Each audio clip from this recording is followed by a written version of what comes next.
สวัสดีค่ะสวัสดีค่ะสวัสดีค่ะ G'day and welcome to another episode of the Grey Man Podcast Travel Edition here in Phuket, Thailand. I'm Harley Fox, your host. Today I'm joined by Harry Mackarness, from organising university sports event socials to running regiment marches with extra weight in his pack, which is a hilarious story you'll have to tune in for. Our guest today has lived quite the life, serving as an officer in the British Army, navigating his way through high pressure operations, and then wrestling with the physical and mental tolls of service. He's packed up and relocated to Thailand, working on Fitness Street. We talk today about the realities of Phuket's fitness culture, transitioning out of the military, managing his mental health, and finding a simpler existence overseas. Thanks for being here, guys. Let's jump in. Before we dive into the chat, a massive thank you to our sponsor, Baldwin Advocacy and Claims. If you're current or former ADF, you already know what a massive headache the DVA claims process can be. It's the last thing you want to be stressing about, especially if you're trying to travel, transition, or just move on to that next chapter. BAC is built by a veteran for veterans. They take the heavy lifting off your shoulders, and because they're a fixed fee service, they never take a percentage of your final compensation. Do yourself a massive favour, stop putting it off, head over to baldwinclaims.com.au and let Kai and the team get you sorted. Harry, thanks for coming, mate. Anytime. You're in Cholong. You live around here, do you? Yeah, so I live just down the road. This is a slightly kind of quieter, more residential part of Phuket, I think. It is very different vibe over here, yeah. I think, people know this island for being kind of the Ibiza of Southeast Asia. It's a good analogy, yeah. But I think with that, you have to remember, sort of in Ibiza, it also has its quiet parts. Where people go and do the kind of fitnessy side of things, or the yoga retreats and all that kind of stuff. So I feel that Cholong's a bit more like that compared to Patong or some of the other places on the island. Yeah. It is known. I think Phuket's got that double reputation. One is absolute sin city where anything goes, and then the other side, which is absolute fitness, extreme. Muay Thai, world champions come here to do their training camps. It's got that whole, fitness street, obviously, with, juice bars and you still got a couple of bars, but... Yeah, you do.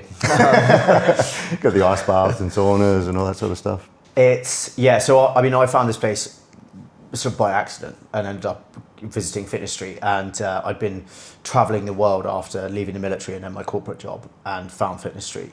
I just completely fell in love with the place and ended up moving here. Yeah, right.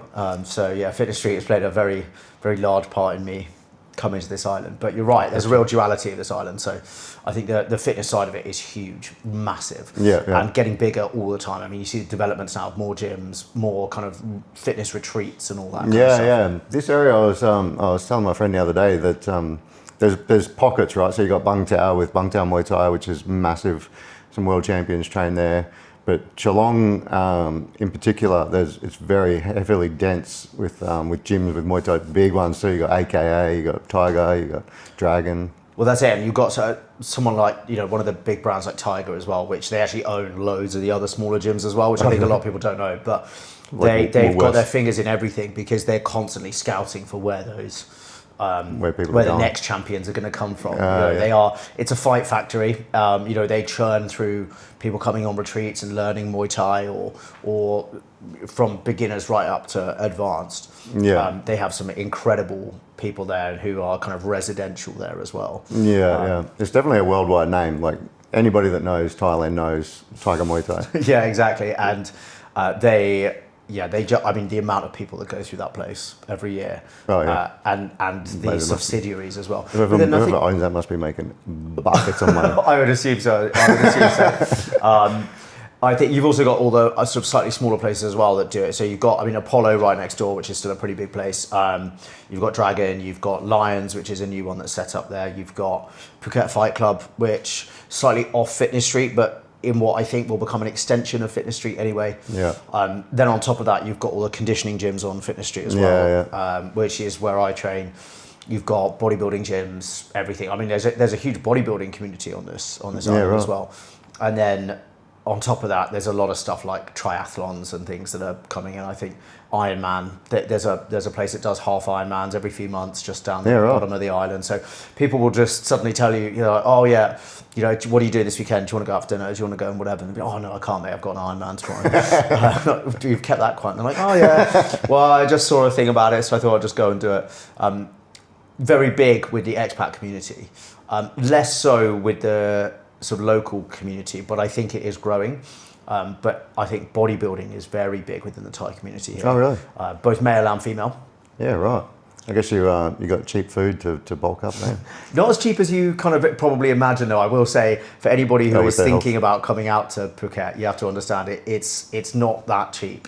It's much more expensive than you were probably led to believe from looking at backpackers on the internet. $2 meals and stuff, yeah. It's not that, but it's definitely cheaper than home. Oh, definitely cheaper than home.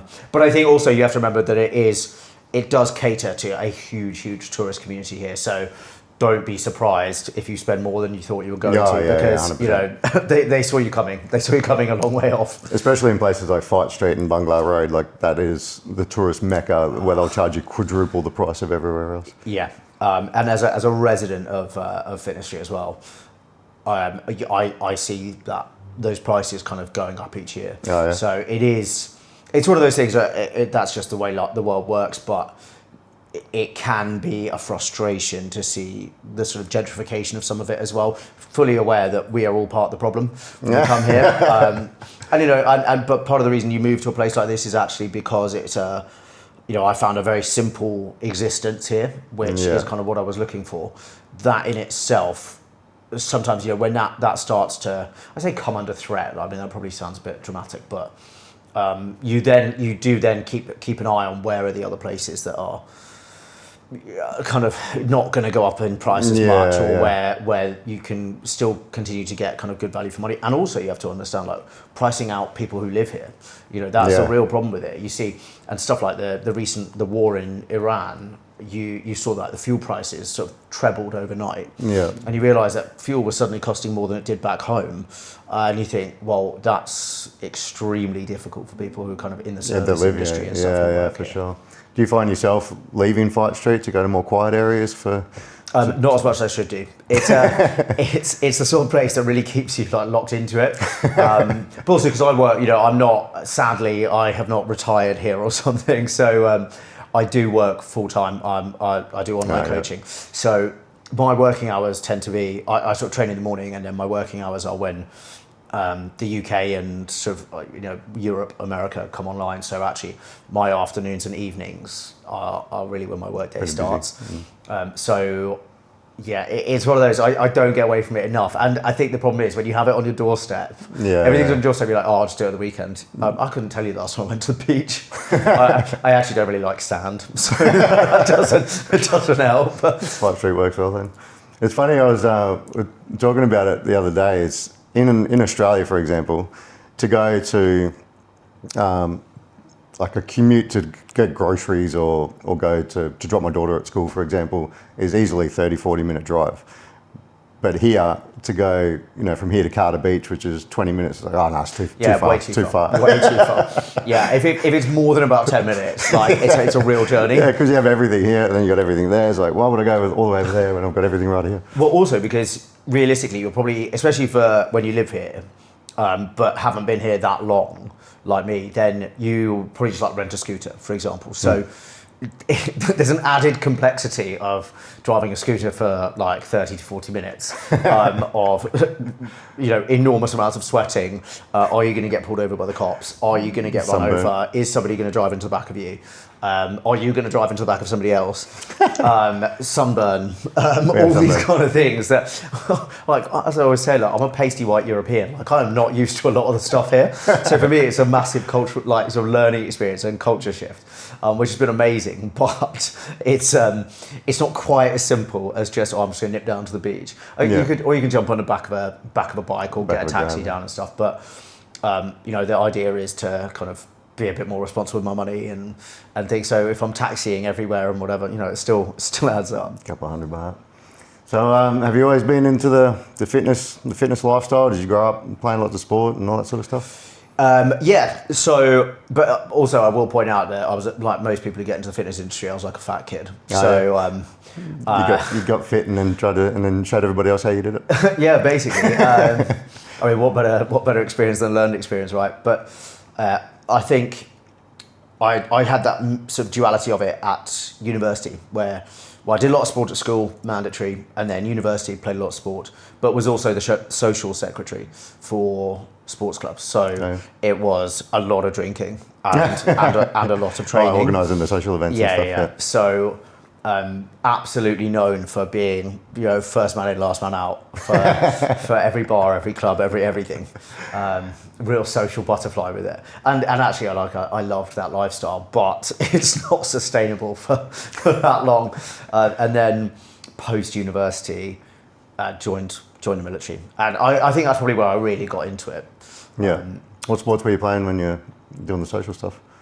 Rugby and lacrosse. And so lacrosse is an interesting one because it's not really you don't really see it that much in the UK, but obviously huge in North America. Yeah. And we had a Canadian coach. He went on to be the Canadian national coach. And I remember we were driving to the rugby trials on the first day of uni, and I just saw the guys playing lacrosse like sort of kitted up. And one guy just ran and just like cross-checked another guy, like full up. The guy went horizontal, helmet off, gloves off, everything. I was like, stop, I want to go and try that. And I had really great fun, but I think it was the first time where I realised the importance of being able to maintain a certain level of fitness for a really long time, as well as being able to put it in kind of intervals. Because the average, I think you say it's 86 seconds, I think is the optimum time for a midfield player to be on the pitch, and in that time they should run 4 lanes of the pitch. It's like it's basically the summer version of ice hockey. Basically, and it's derived, and I think I'm right in saying this, and I'm sure someone will correct me if I'm wrong, but it's derived from the old like Native American sports, and they used to use like a head for a ball, and it had no boundaries, so you could just run. You just keep running. You could run as far as you wanted that way, and then just loop around and come back. But they used to use it to like end wars and stuff like that. It was right. Like now that may be totally wrong, but that's what I heard when I was playing it. And I thought, oh, that's a pretty cool sport. Sounds legit. We'll run with it. and I guess the discipline that came with training for that sort of led me to then being much more disciplined with my fitness when I was in the military as well. Yeah, gotcha. Did you have any family influence or anything that led you to the military, or what sort of sparked that? Yes. Well, yes and no. I think it was actually probably a negative influence. So my dad was in the army and always wanted me to join, and that actually for me it was like a reason I didn't want to, and I always said no. And I said that the classic thing. I was like, those people join the military because they can't do anything else. And to an extent, there are people that do that. But actually, quite often, those people are some of the best soldiers that you'll find. I got to the end of university, and all of my friends were applying for KPMG and Deloitte, and going to go and be, they wanted to go work in marketing at L'Oreal and all this kind of stuff. Yeah. And I did languages at uni, so very, absolutely no link to the military whatsoever. No link to any jobs either. No, exactly. Unless you go and work abroad. But being a Brit who speaks foreign languages is actually quite a sort of foreign thing in itself. But I decided, I sort of was looking at what everyone was applying to, and I was like, well, which of these am I going to apply to and whatever. And then kind of sat down and thought about it and thought,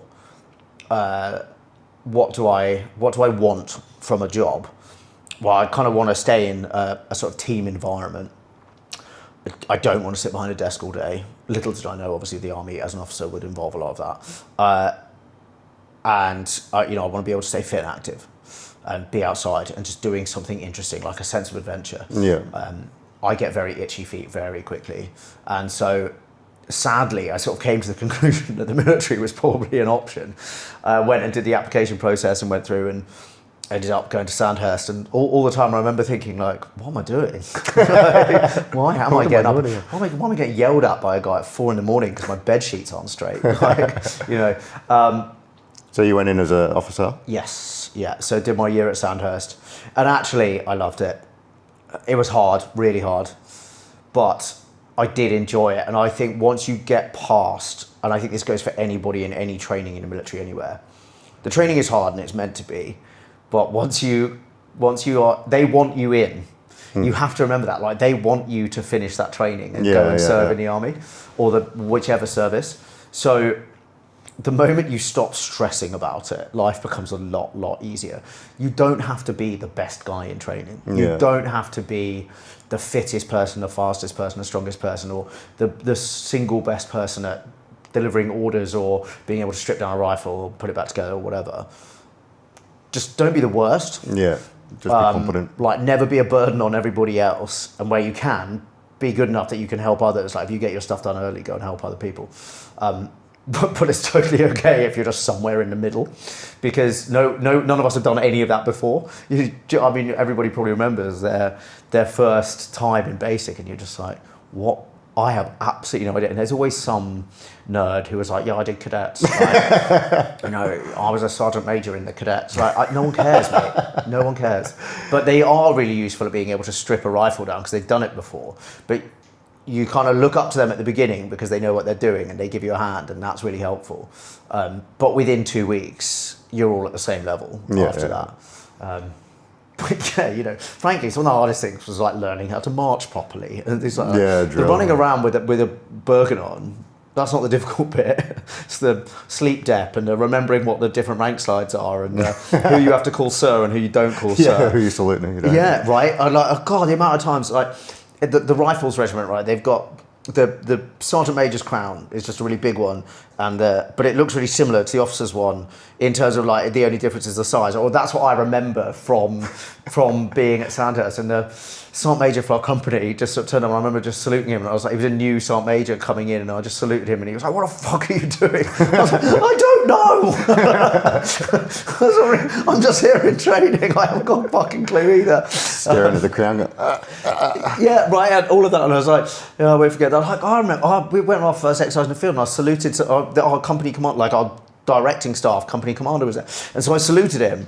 And they were like, "You don't salute in the field." And I was like, "Well, you've never told me that. How the fuck am I going to know? Like, I'm just here trying not to get in trouble." Like, that's all I'm trying to do at this moment. I've never ever been out in the field and wore cam cream before in my life. Like, it's 3 a.m. I haven't slept in 2 days, and you're the guy that I know I have to salute. So I'm going to salute you, and then unless I get told otherwise. Yeah. The thing is, no one else will remember that, but I remember that and be like, God, what an idiot.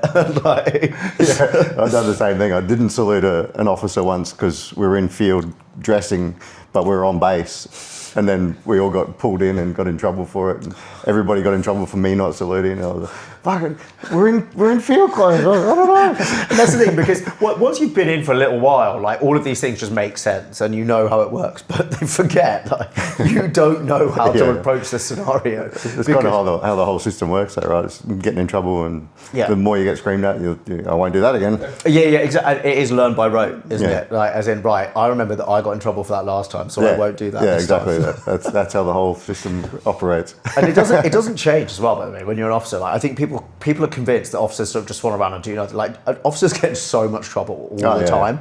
And it's one of those things where people are just like, oh, they just sort of disappear off and they don't really do anything. They all just sit in a mess and do this and this. To an extent, that's true. Right, there's plenty of times where you're like, we've got to go do officer things. I'm gonna go back to my room and have a nap. Like, that is totally true. Just the same as every soldier's done that. Like, that is a thing. But the amount of times that you get dragged in front of somebody and get yelled at with someone very important who has a major effect on your career, because obviously an officer's career is very compressed compared to a soldier's one as well. So you've got to make this reporting period, because if you don't, you're not going to promote and you're not going to get the job you want.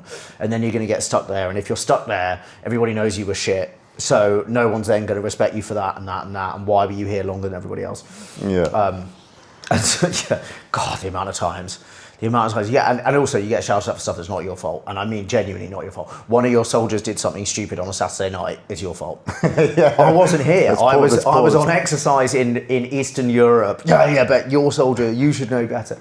Yeah. Right. Poor leadership. Whatever. Yeah, that's poor leadership, but you're 1,000 miles away. Yeah, exactly. Yeah. I did. I used to think the same thing. I used to think officers were just, like you said, swanning around doing fuck all. And then I went and transferred into and became an officer. Did a couple of years of the training and went, holy fuck, this is way harder than I thought it was going to be. There's no just drinking lattes and... I mean, don't get me wrong, like, there is plenty of that as well. But you just have to... the thing is, though, the latte drinking is also enforced. That's one of the most annoying things about it. Like, it sounds so ridiculous, but, like, it's true. So if you're not at... Like, especially in the British Army, right? And in some of the kind of older regiments, obviously they're all fairly old, but the traditions are there and they're upheld pretty rigidly. So things like tea and toast at 10 o'clock. It's a very useful thing. It's like going to the office kitchen in the corporate world, because that's where the work actually gets done. Like, you go back to your office after that and you are just tapping away on spreadsheets, all the stuff that you were really hoping to never do in a corporate job. You're doing it there, but without the training. Without the training. And it is quite literally a matter of life and death sometimes. It's like, ordering ammunition or whatever, and you're like, I have no idea what I'm doing.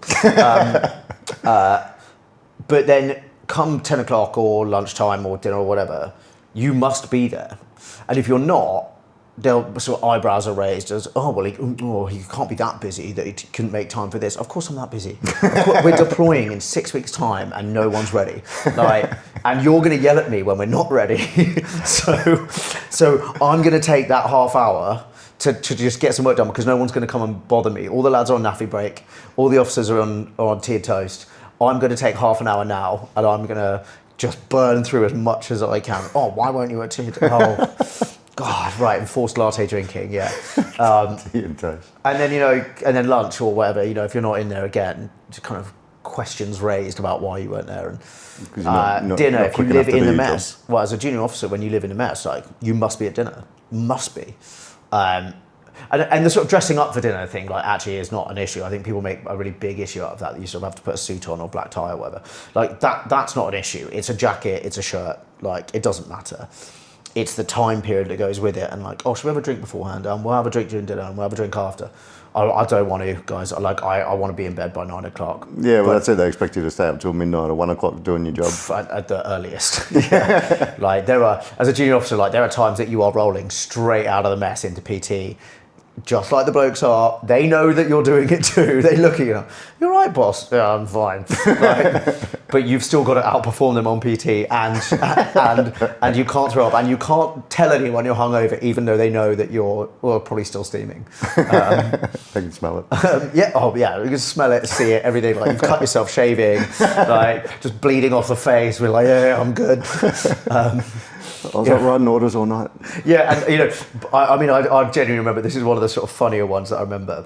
It wasn't funny at the time, I'll tell you that though, but we'd had a massive night in mess. It was a sort of Thirsty Thursdays. It had just got really out of hand. I remember waking up the next morning, and I hadn't planned it. Like, I'd actively planned to go to bed early, and that's always the nights, isn't it? So I was like, that's cool. Like, I'll just pack my Bergen for tomorrow's tab, like CO's PT, Friday morning, whole regiment out. I'll pack my Bergen just for a bit to bed. Is your Bergen pack? So we had to pack it for weight for... Is that oh, yeah, so your pack, yeah. So I you had to have it packed out at whatever it was, like 30 kilos, 40 kilos, whatever it was. I was like, right, that's fine. I'm not one of the guys that would just put random stuff in there. Like, I was, real nerd when it came to this stuff. Like, I genuinely would sort of get it all, like, properly done, weighed out and not rattling and all that. I remember just waking up and you have that absolute dread moment and you're like, oh, fuck, I've got 20 minutes to be there. Like, went charging into the room next door to me, and I think I was a Squadron 2 IC at the time, and like one of my junior officers was still asleep as well. I'm like, get the fuck up. We've got 8 miler this morning, whole regiment. And he's like, fuck. So we're like just chucking anything into the Bergens. We haven't got working scales, anything like this. So we're like, just feel that. Does that feel all right? Yeah, all right. Those feel fine. It's like run down. I managed to, whole regiments lined up, ready to go in like battle PT kit. And obviously like officers to the back, because you've got to deal with that fucking concertina effect of going on with it. We're like, that's fine. We'll just sneak in on the back when they start moving. And we're hiding between 2 ISO containers. We're like, yeah. Nailed it. Like, we've got there, they haven't set off, like, we'll be fine. Still deliriously drunk at this point as well. and I sort of have flashbacks of this. And so anyway, the whole regiment starts moving, and me and this guy, and we like sneak in onto the back of it, and just heard from behind us of, Good to see you, gents. Oh no, turn around, commanding officer's there, sort of looking sprightly with his Bergen. And there's me and this guy just being like, oh fuck, like there's the CO. So he obviously clocks immediately that we are wasted. And so he just will not leave us alone for the whole thing. So it's like, it was one of the sort of standardized tests, 8 miles, 2 hours or whatever it was, or an hour 50. So we're out in the local training area, just up and down, up and down. I'm like, fucking hell, this is harder than it should be. Like, I'm a fit guy, but this is actually killing me. So we get to the end, regiment's lined up, and he comes back out and they're like, right, gents, every squadron just send out 4 guys out random to get their kit weighed and make sure they've got the right amount of thing. And the CO's like, these 2. And they always would get officers out as well. So the classic, like, officers just have pillows in their, like, everyone knows that PTIs have pillows in their packs, right? But that's the same in every military everywhere. They pack it out, it looks really full, and then they strap it on really tightly so it doesn't bounce too obviously. But anyway, so he gets us out. Well, I think we're going to have 30 or 35 kilos in a Bergen, and he puts it onto the scales, and we're about 15 kilos overweight, both of us. and he was like, what the fuck, guys? And he was like, I'm not going to make you unpack your Bergens in front of the whole regiment, because he's like, we don't need this. As an officer corps, we do not need this moment. You got the coffee machine. Yeah, mate. I mean, literally, there's like a printer. There's like one of those steam generator irons that's full of water. And you're like, he made us go around the back of the gym and unpack it in front of him. He was like, where the fuck did you even get this? I'm like, I don't even know. It's like a dumbbell, like all the stuff you're told not to put in Bergens because it like doesn't distribute the weight properly. And he just looked at us and he was like, I want to be so angry at you two for turning up like this, but he's like, but you've basically just done that. It's pretty impressive. With sort of basically 50% extra weight in your Bergens on, like, and he was like, and I can tell you are both absolutely like legless. It was like, so well done. He's like, genuinely well done. He's like, now go back to your rooms, go to bed. He's like, do not drive a car for the next 2 hours, like, and enjoy your weekends.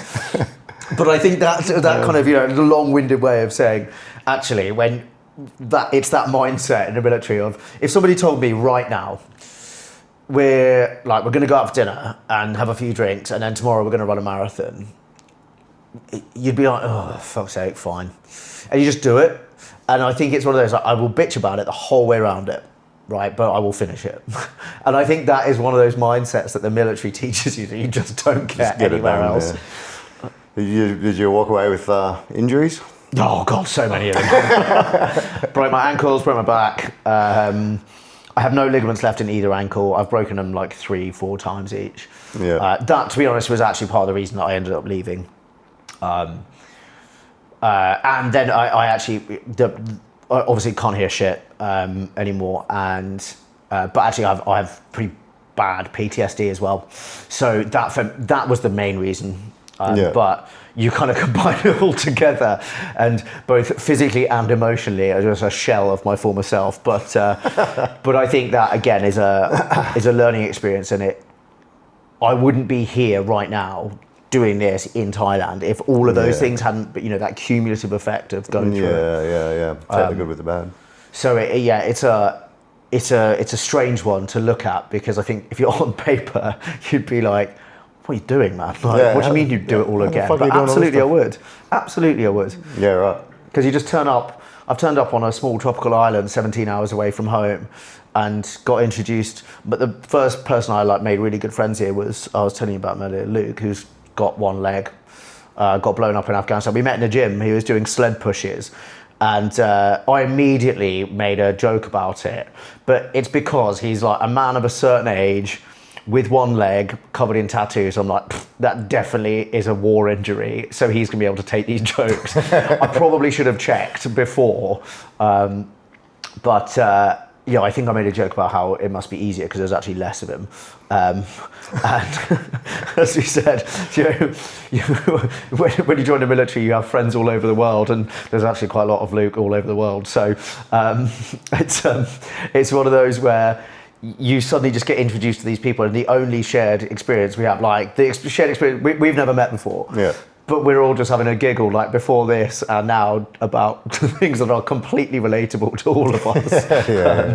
100%. How long did you end up doing? Sorry? How long did you end up doing in the military? 10 years. Yeah. Way longer than I thought I would. Is you're a Marine Army. officer? Army. Army officer.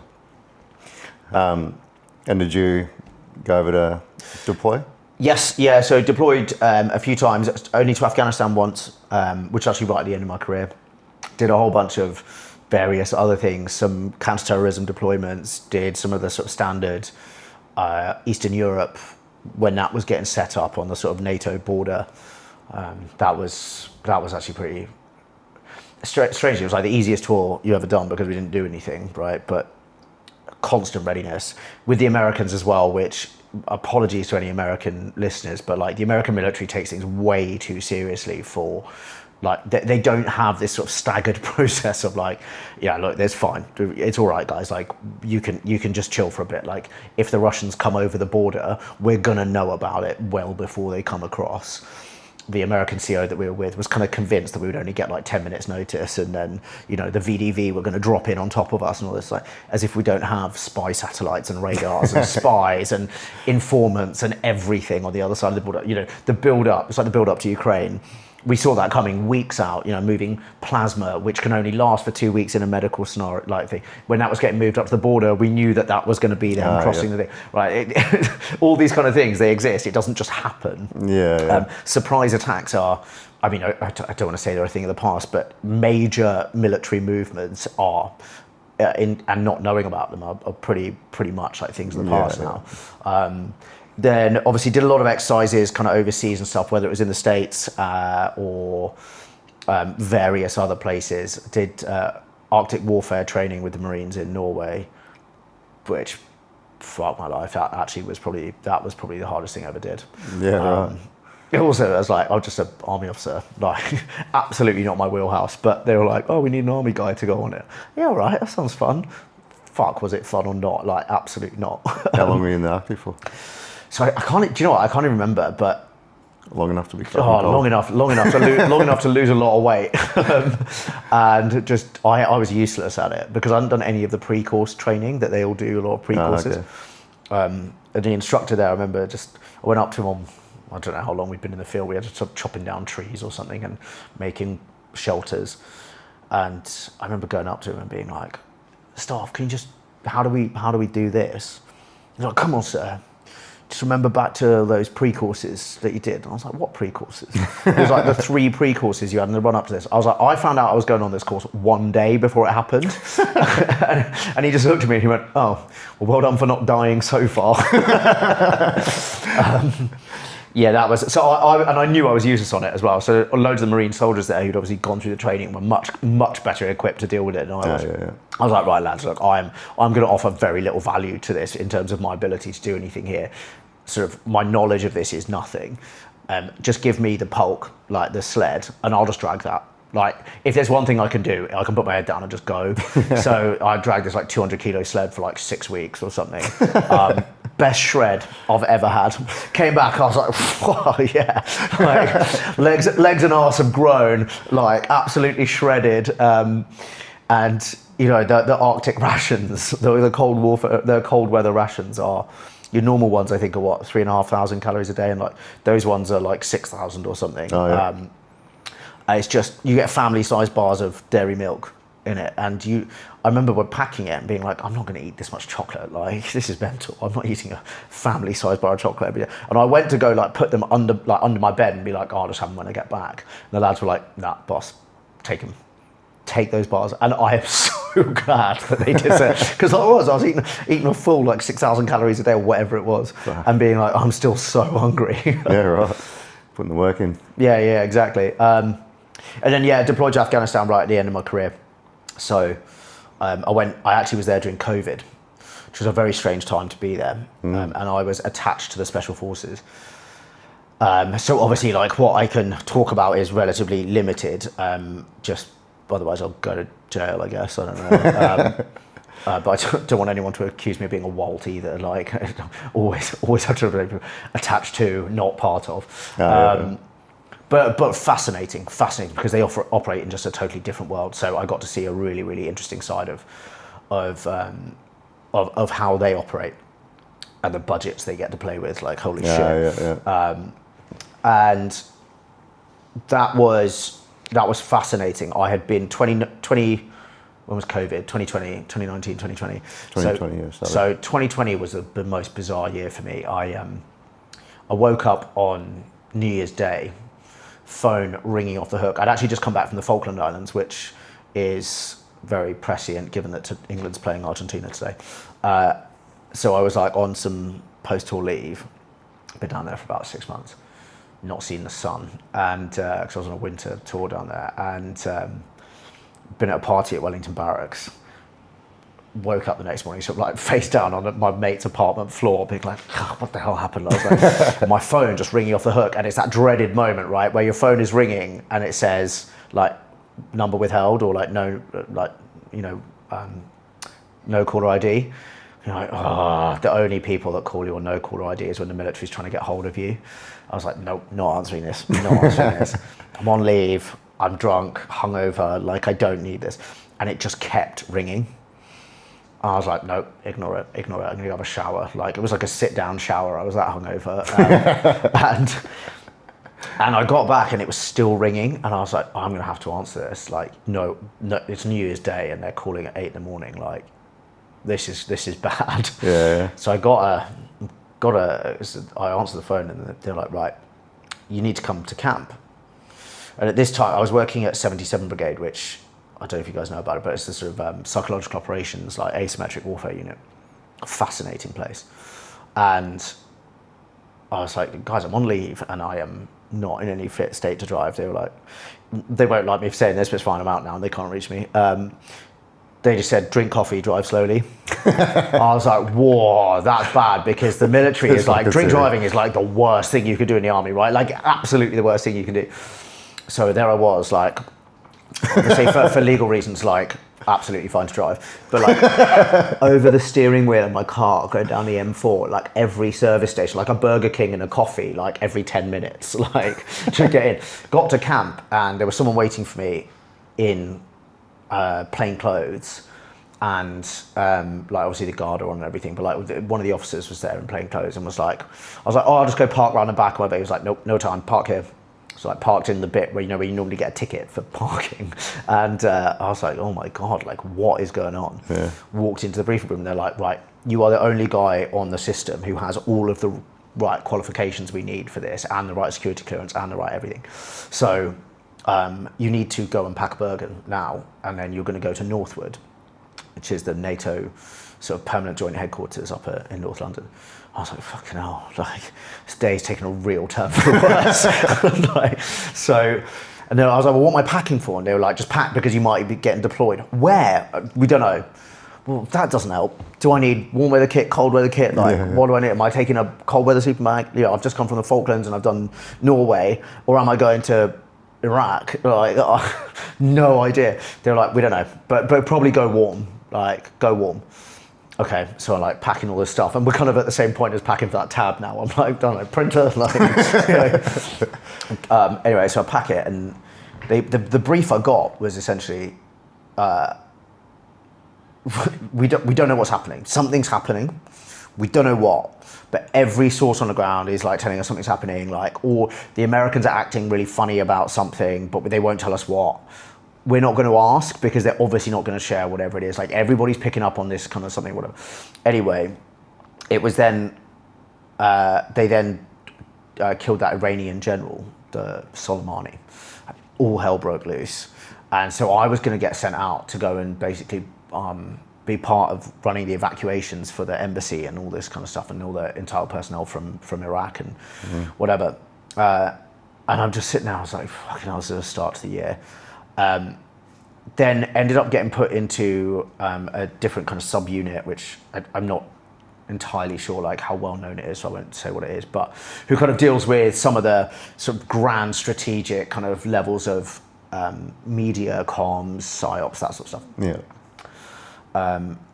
And at the reason they then put me into that was because COVID was already kicking off in China, and again, a little known thing, but I think a lot of people love to wail on the governments for all of this, but governments, especially Western governments, are extremely efficient at like evacuating people from scenarios before it even becomes a thing. Right. So the UK was evacuating people from Wuhan in China well before COVID ever hit Europe. Yeah, right. Like chartering British Airways planes, they send them out there, they put people in quarantine, they have military personnel, foreign office personnel, all this who go out there and do it.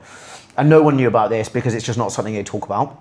But all those people doing that have to go into quarantine. So they've got to backfill all these roles within these areas. Yeah. So I got kind of dropped into this job and I was like, I have no idea what I'm doing. Again, like never even heard of this unit before. So anyway, but they're like, you're the guy, you're going to do this.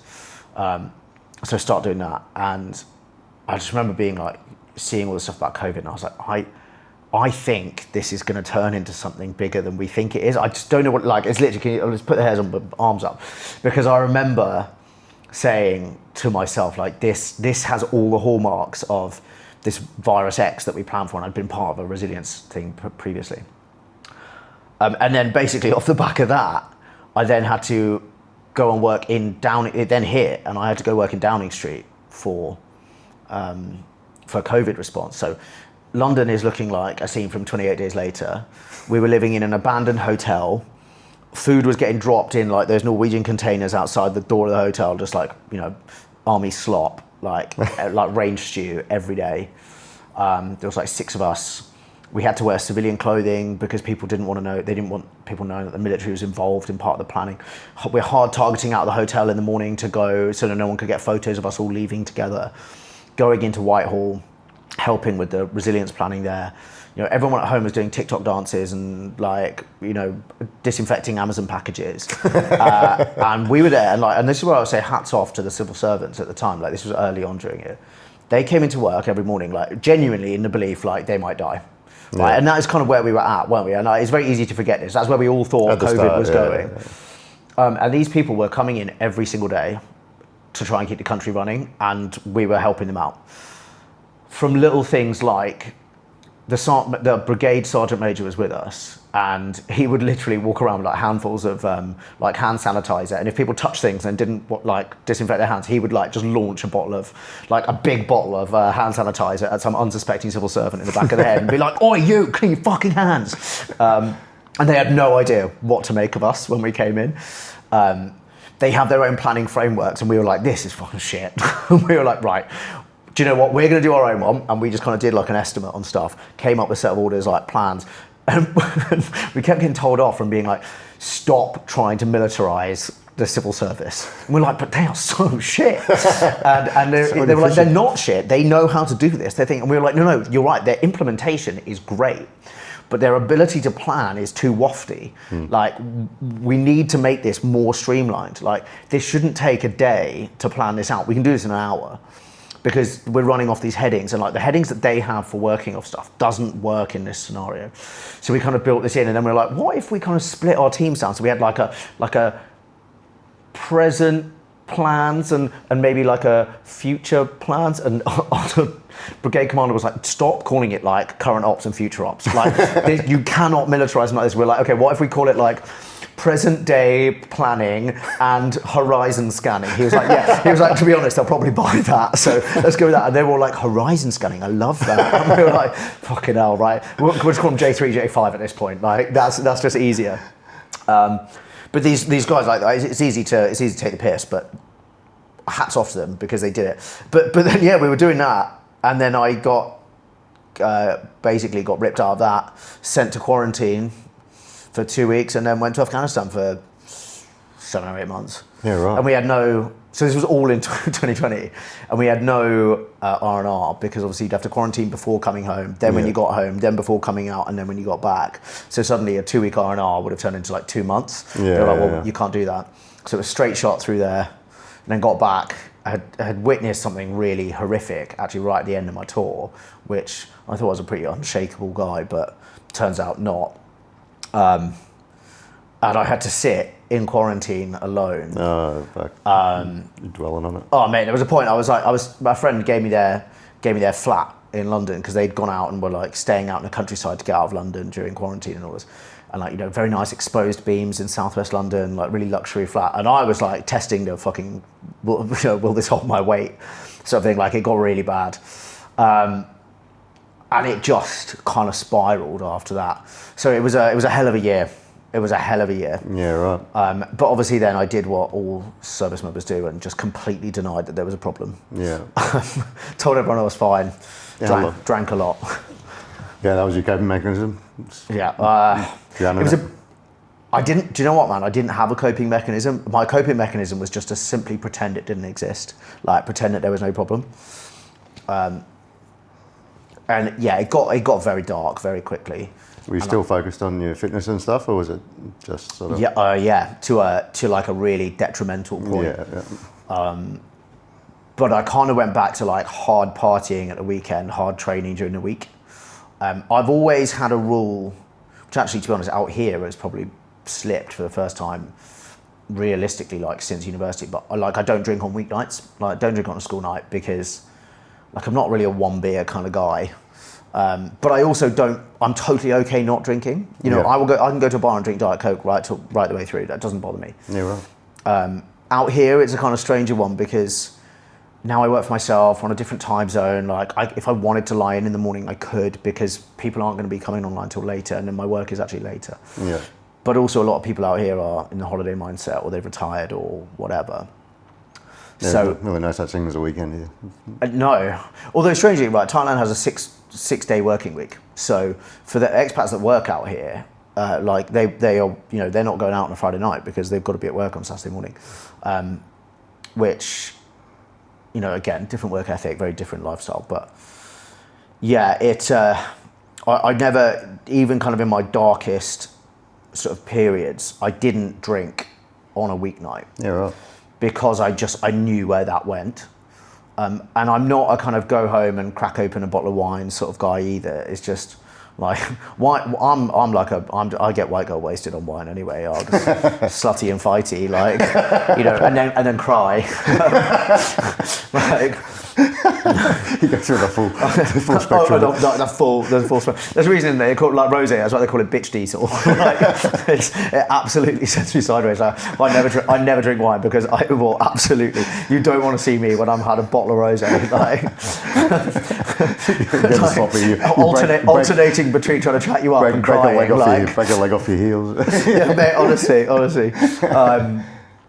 But then at the weekend, so that's where I'd like really let loose. And all of my friends were doing the same. And you know, London is, for whatever anybody says and whatever anyone tries to make out London to be, like, London is a party city. It is a heavy drinking, heavy partying city. And you can try and get away from it. You can do your best to get away from it. And there are people that break away from it. You know, I think a large part of the success of like run clubs in London came from the fact that it was people who were just like, I don't want to go out on Friday night. I don't want to spend the money because it's expensive, like really expensive. But also, I'm working like a dog Monday through Friday. And I don't therefore want like Saturday, Sunday to just be hungover. Yeah. And I think, you know, that's a global kind of thing. But when I was sort of really struggling, because a lot of my friends were going out the weekends and they didn't know that I was struggling. They're all going out and I'd be like, yeah, let's do it. But what I think people didn't realise was that, well, in fact, I know they didn't realise, 10 minutes before stepping out the door to go and meet them all, I'm like sitting in the corner of a room under a duvet, bawling my eyes out. Yeah, right. I didn't want to go. I had this like absolute fear of like leaving the flat and all of this. It was truly awful, like a really desperate moment in life. And it went on for far too long. And then you get out, paint the smile on your face as soon as you see people. And I'm very good at painting a smile on my face when I need to. And none of them realised until a lot later. And that is, it's no representation of them. I hid it really well, as a lot of people do. But it all kind of came to a head after, it must have been about a year later, not even that, where I'd kind of been out one night and I'd been at a birthday party and it wasn't that far away from where I was living. So I was like, I'll just go walk home. And I was walking home along the embankment, along the Thames. And I got to my front door, I was like, I cannot go inside. Like I just can't go and sit in these four walls again, and I'm drunk and like all of this. And I just like did laps and laps and laps of the block. And I was putting the same songs like back to the start on my, like it was such self-destructive behaviour. And I ended up just walking up to the bridge and being like, right, fuck this, like I'm going. And thankfully I didn't, but I had gone, like, I was so ready. And the only reason I didn't was because, strangely, I mean, of all the things as well, it was because I didn't want to put that on my mum and dad. Yeah. And this probably sounds a bit gory, and feel free to edit this out, but like, if you go in the river, you're either missing, at which point nobody, like your mum and dad don't know what happened to you, or I've seen enough movies to know that like bodies get gross after being in the water. Yeah. And they're gonna have to come and identify you. And that is equally unfair. Yeah. And I thankfully was obviously not quite ready enough to do it where that didn't matter to me. Yeah. So I stepped back over and I went home, I went to bed, and I got up what was by then the next morning and went to work. And I then offered out my big boss on the floor plate, and my line manager was like, "Come on, mate, let's go outside." And he'd actually been in a pretty severe helicopter accident in Afghanistan, so he'd been through the kind of pathway of therapy and all that. And he was like, "Mate, do you want to?" I was like, "Oh shit, I'm so sorry, I'm gonna get in so much trouble. Like I need to apologise." He was like, "Mate, you're so far beyond that. So do you want to speak to someone?" And I just burst into tears. I was like, "Yeah, I do." And that was the first time I like really admitted to anybody else that was that I had a real problem. Yeah. And within 20 minutes, I was on the phone to like army psychiatrists, therapists. I did therapy like every day for I think about a month, and then it kind of went down to like once a week. Obviously did again what all men do, and lied to my therapist for a long time. They're like, "Have you ever had any like thoughts about harming yourself?" No, never. And I remember when I got to the very end of it, like it literally is making me kind of well up thinking about it, but it's sort of in a good way because I can talk about it now.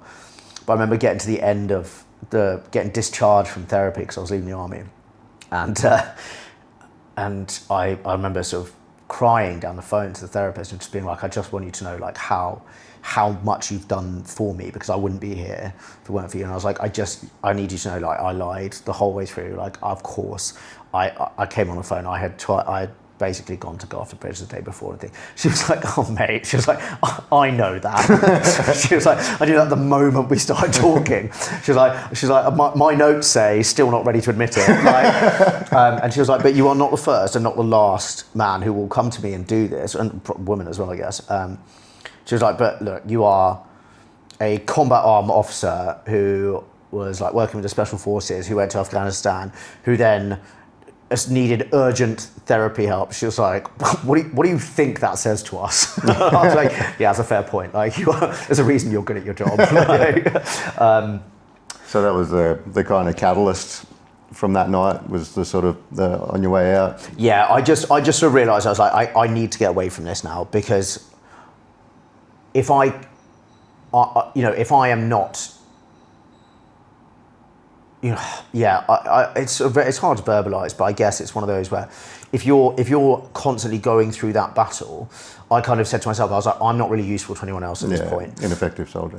Which, strangely enough, looking back on it, I think I was still extremely effective at the stuff I was doing, and annoyingly, this is the kind of stuff I can't say what we were doing, but I was probably at the peak of my game in terms of what I was doing, but my emotional regulation was completely fried. Yeah. I was up and down every 5 minutes. Like somebody, it was almost like being bipolar.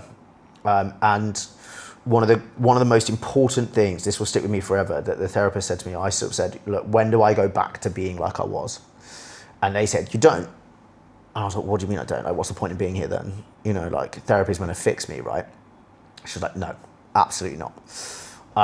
You are a different person now." It's like when your brain goes through trauma, or when you go through trauma, your brain rewires itself, and you are chemically and biologically a different person to who you were before that. Yeah. And that was like a real shock to the system, because I was like, well, hang on, I was this pretty good army officer, I was doing pretty well, I'd just promoted to major, all I'd been told I was promoting to major, and turned it down in the end, but life and soul of the party, like really good mates out in here, and I just, I'm like pretty good at most of the shit I did. Yeah. What do you mean I'm not going to be that guy anymore? But then equally, it allowed me to stop trying to be that guy anymore, which I think is what had led to such a downward spiral.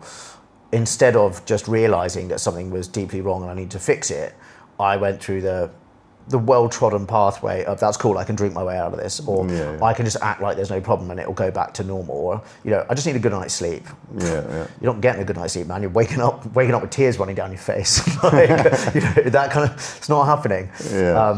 And now I say that I get a lot of people who message me through social media asking for help, and I initially kind of, when I first started on the social media journey, like I was always trying to help people out with it.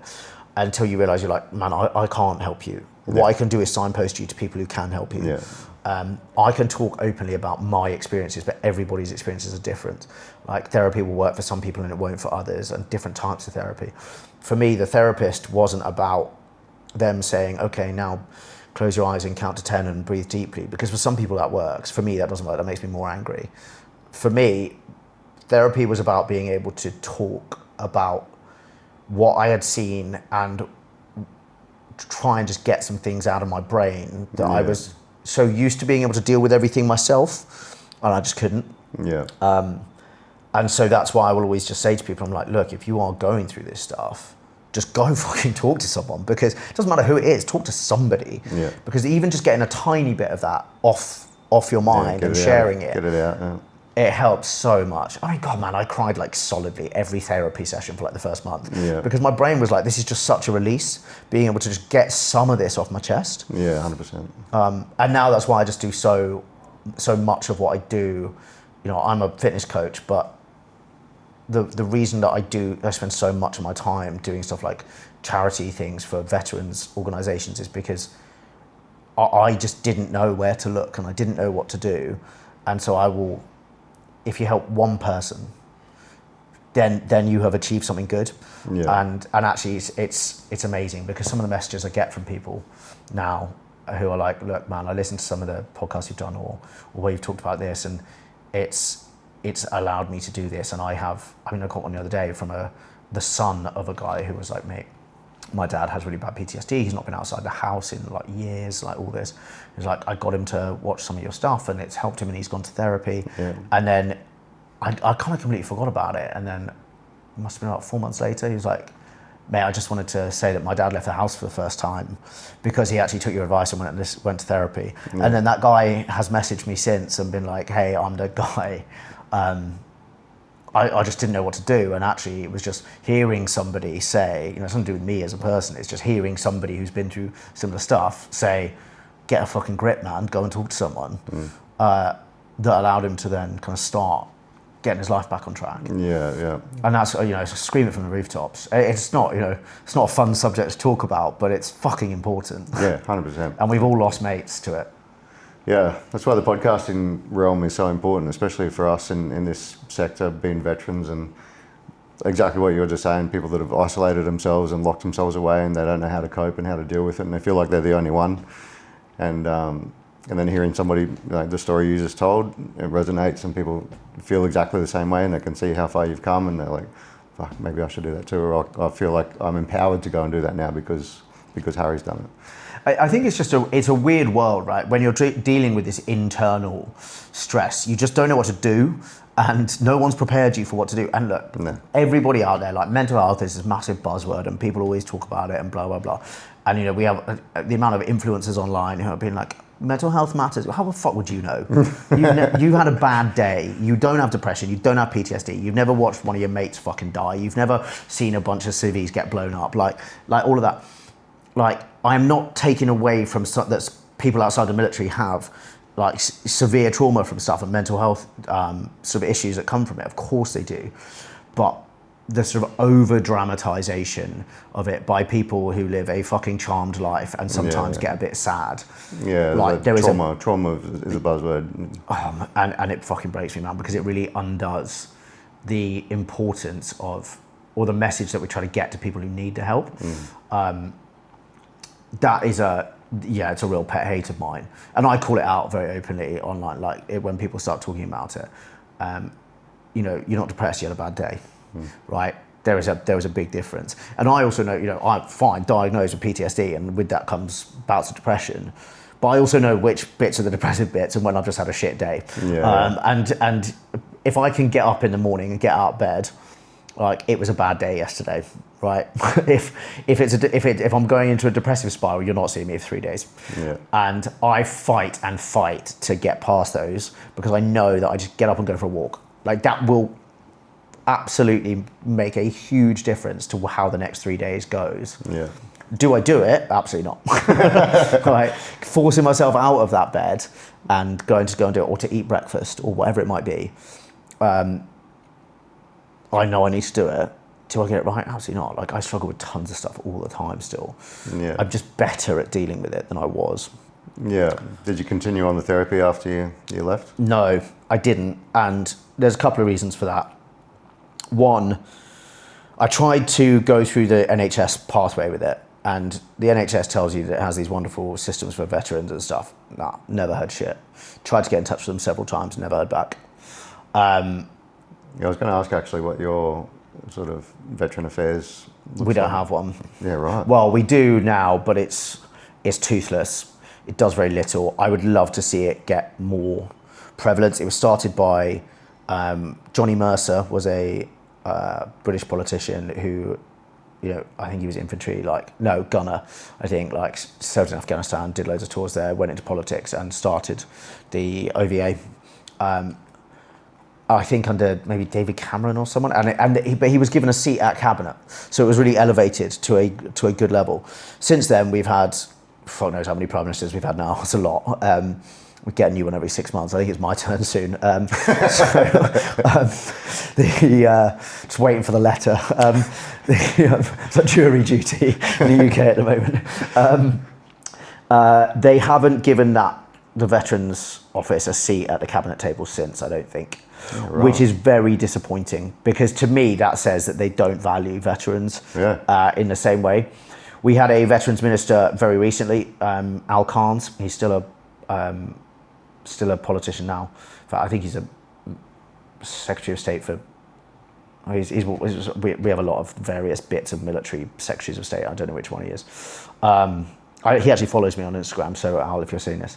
I think it's an important one to mention is that the Veterans Agency doesn't really do that much. They talk a big game, but you try and get in touch with them, or you try and get support through the NHS. I don't care how many spreadsheets they've got telling you how great the system is. It's not. Like if I've got 100,000 followers on Instagram and I can talk openly about how this place doesn't work, there should be alarm bells ringing for them going, right, maybe we actually need to step this up rather than just branding a new set of civil servants with a new badge and telling people it doesn't work. So if you go have surgery on your ankle, who pays for it? Well, because we have free healthcare anyway, so the NHS will do that. In theory, again, veterans are meant to get priority through the healthcare system and stuff. It doesn't happen. I mean, it's a lottery, right? I mean, I guess like everything, like sort of schools and education, all that, where you live. But I was living in London, and I literally can't tell you how many times I rang them to be like, right, they have this thing called Op Courage, and then they had all these other things, like this was meant to be the veterans pathway for mental health support. I rang them a lot, and over the space of 2 years, I never heard back from them. In fact, I mean, we're like 6 years down the line, still never heard back. Yeah, right. That's really disappointing. Yeah, it's hugely disappointing. And it comes down to a real failure of leadership at the highest levels.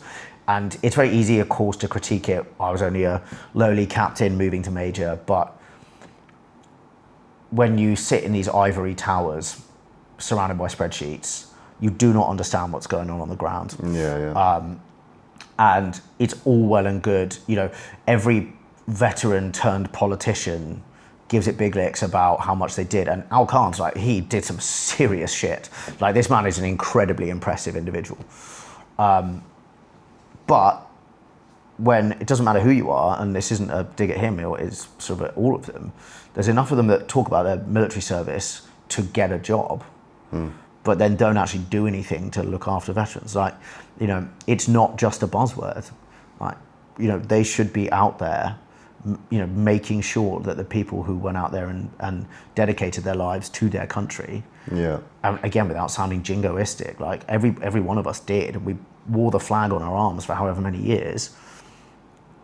if you can't be asked to get those people the medical help they need, then how does that affect morale? How does it affect recruitment? How does it affect attention? All of that. Actually, medical care in the military is great.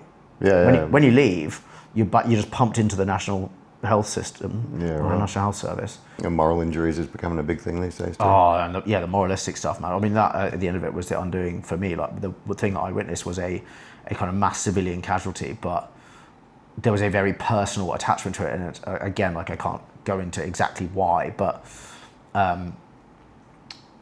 it completely cooked my brain. And even though logically, nothing to do with me, absolutely nothing to do with me. My brain couldn't shake the feeling that perhaps those people died that day because I had helped to put them there. And I will still live with that forever. I'm just better at being able to override my emotional side with it with a bit of logic now. But yeah, man, I mean, so much emotional resting. It was probably the first time I'd ever had to really, really deal with like a major emotional crisis of, did I do the right or wrong thing? Or like, it wasn't even something I did, like, I hope to God I never have to wrestle with something that deep again, because it's taken me, we're 6 years down the line, 5 years down the line, and I still have days where I'm like, I wonder what they'd all be doing now. And it just catches you off guard sometimes. You're just didn't kind of, at the time, it just doesn't seem like that. I've got one of the world-renowned moral injury experts coming on the podcast in a couple of weeks, Nikki Jameson. I'll show you her details after. She's written a few books on the topic. I've seen some of her stuff, so that's fascinating. Oh, I'd have a field day. Please tell me I'm right. It's a hard one. Yeah. I don't really know where we go from that on the conversation, by the way. that was a very long therapy session. Looking back at your 10-year career, what do you think had the most impact on you? Obviously that moral injury was a big one, but outside of that, maybe into shaping who you are. To be honest, man, I think the whole thing. I mean, that day that you walk through day one basic training, it's the day that shapes the future of your life, because I think once you were a soldier, Marine, whatever, it doesn't matter how long you did it for, you are a different person after that. Yeah, always, true. Because you are inducted into a kind of fraternity that is, it doesn't have an equivalent. It is only for people who have served. You are turned from, for most people, I think, a fairly like wayward youth into, you can still be pretty wayward, but it changes the way you look at things, the way you behave. You are always going to be the person that when the shit hits the fan, everyone looks at you to be like, well, you were in the military, what do we do? What do we do? Right? Like, you're the person who makes plans now, even if you don't want to be. Automatically become the leader. Which is infuriating at times, right? Like, I literally, so a new PT client signed with me yesterday, and she is ex-military, and she was an engineering officer in the Air Force, and now works for a corporate sort of side of life. And she said to me, she was like, I know how to train and I know how to eat. She's like, I just want somebody else to take the lead for once. Yeah. And I was like, mate, you and me both. But here I am apparently making myself a leader for everybody else as well. But I think that's it. You, regardless of if you're an officer or a soldier, or sort of, officer or other rank, you become a leader whether you like it or not. Yeah. And that is an extremely powerful thing, and it's something that should not be underestimated. There's a reason we recruit the military. We recruit soldiers, Marines, sailors, airmen, whatever, from all over our respective countries, but they are overrepresented from kind of rundown areas or previously like deindustrialized areas or whatever. And it's because there is so much talent, so much like raw aggression, and so much kind of spirit from those areas, but nothing to channel it into. Yeah. And the amount, you know, I'm lucky, right? I went through 2 different regiments. I was in a parachute regiment to start, and I got injured, and I transferred across to an armoured unit. And difference between the 2 units, huge, but also nothing. And the guys from the armoured unit all come from the northeast of England, and it was, I remember just transferring in and thinking, you know, this is going to be easy compared to the parachute regiment guys. To an extent it was, but as my troop sergeant said to me one day, he said, it was a payday Monday, and I was like, right, I was like waiting in the office, and I was like, well, where's the like queue of blokes? And he was like, what do you mean? I was like, where's the queue of blokes who fucked up at the weekend and waiting to come and like tell me that they got arrested or whatever? He was like, so this isn't the parachute regiment? And I was like, but surely someone got in trouble. He was like, undoubtedly. He's like, they're just clever enough not to have got caught. And that really made me laugh at the time. But those guys are like phenomenally capable. And, you know, be an 18-year-old from an old pit village or something like that. And these guys they become drivers, gunners, engineers, like whatever. They can fix a pneumatic suspension system in the dark, in the rain. I mean, the most impressive I've ever seen was one who could roll a fag while driving a vehicle with no roof. And I'm like, but it just shows it's like the pure dedication to it. I was like, and I never felt unsafe while he was doing it. And you sit there and you're like, these guys are just next level, like absolute specialists. There's a reason that people should be fucking terrified of these people if they ever come up against them. Like, you ever meet a bunch of angry Geordies who are like piss wet through and have run out of cigarettes? Like, you are in for something else, my friend. And then I got the absolute privilege of being able to lead these guys, and that will stick with me forever. Man. Do they put me in? They put me in my place like every single day. Oh. But it makes you a more effective leader, a better person, and absolutely knocks you down a peg sometimes when it needs to be, but also reminds you what you are actually good at. Yeah, nice. So yeah, I mean that really is it. And then I would say the kind of other thing, I guess, which had a really profound effect on me, so prior to the sort of PTSD stuff, was actually physical injuries. And it's that ability to pick yourself up when everything's down and out. Yeah. I have been injured so many times, and you know, it's the same things, right? Once it goes once, it's always going to go again, isn't it? And anyone in the military listening to this will know, like, we don't have knees, backs, shoulders, anything like that. It don't even work. Like, hip flexors hurt all the time. Yeah. Like, you know, because if it's too cold, I'll get up and I'm like, oh, fucking, I'm like 37, man. Like, shouldn't be like that. Like, I look like I'm 50. You know, it's fine. Never wore sun cream once in my life. You know, but those injuries will lead you to some like pretty dark times in terms of just going, right, where does my career go after this? Yeah. Can I do what I want to achieve? For me, it was a no. Like, I had to transfer out of the parachute regiment, and I went on special forces selection. I broke my ankle really early on. And that happened a few times. And you just kind of have to dust yourself off and be like, right, okay, cool. Can't do that bit, so what's next? What am I going to do around that? How am I going to navigate around this problem to get where I want to be? Or to do, what's the next best option? Because I need to be really realistic about what is achievable.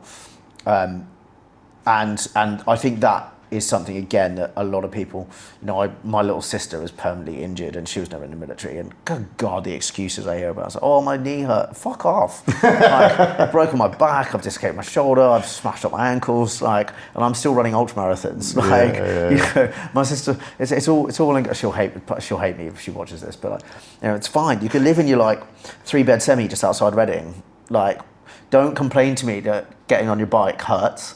Don't complain to me that like walking to the gym hurts. Like, it's fine, but that's same for everybody, right? You have excuses, and then you can also find ways around the excuses. There's a lot of resilience in that, right?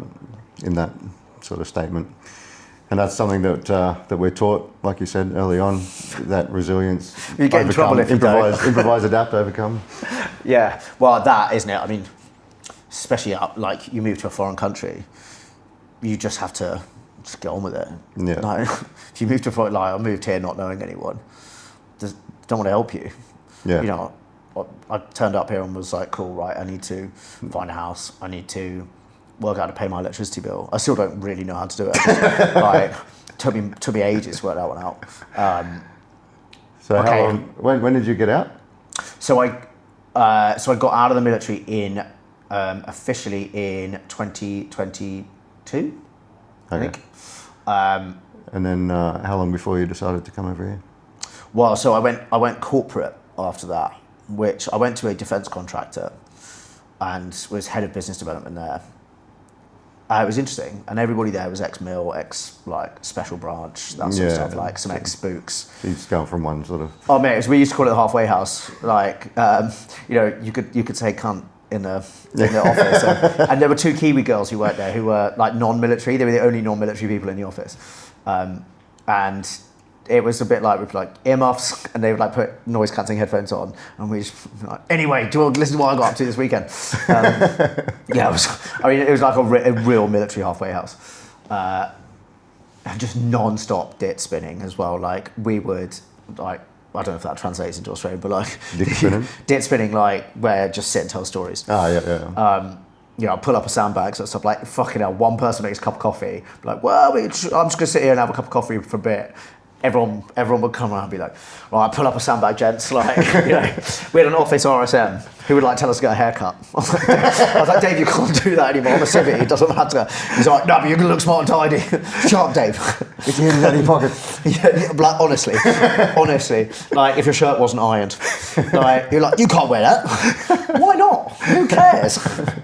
Like, you are representing. Oh, shut up, Dave. No one cares. But he absolutely kept us in line. And They didn't really go corporate. You went military corporate. but also responsible for like trying to negotiate like tens of millions of pounds worth of business deals. Yeah.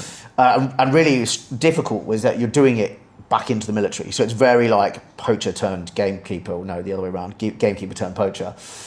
Because I was going in for meetings like with people I knew from the military, so I had to do to avoid any kind of fear of looking like we were doing anything wrong. Like I had to take a period of gardening leave, and then went into this job. But I was going from being this like little sprog captain who was being like, why the fuck won't these fucking colonels listen to me because they don't know what I'm talking about, they don't understand it, to then I could go in as the contractor and be like, yeah, sorry Colonel, actually I'm just going to interrupt you on that because you've got that wrong. And they fucking hated it because they're like, wait, 2 weeks ago you were fucking there.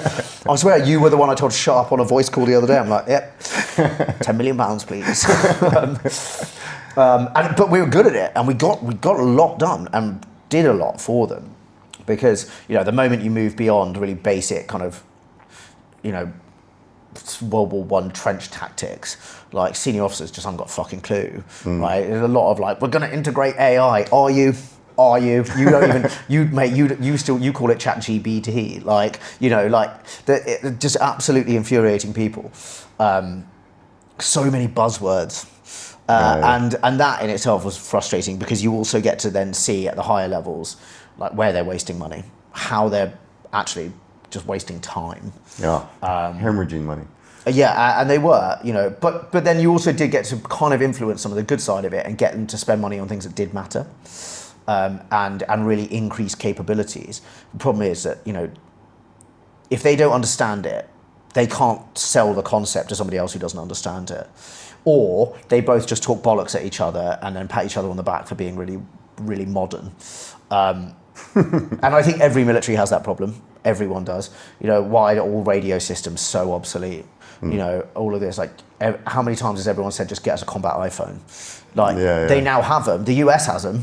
There's that apocryphal tale of the US built a whole new radio system for their Navy, outfitted the whole Navy.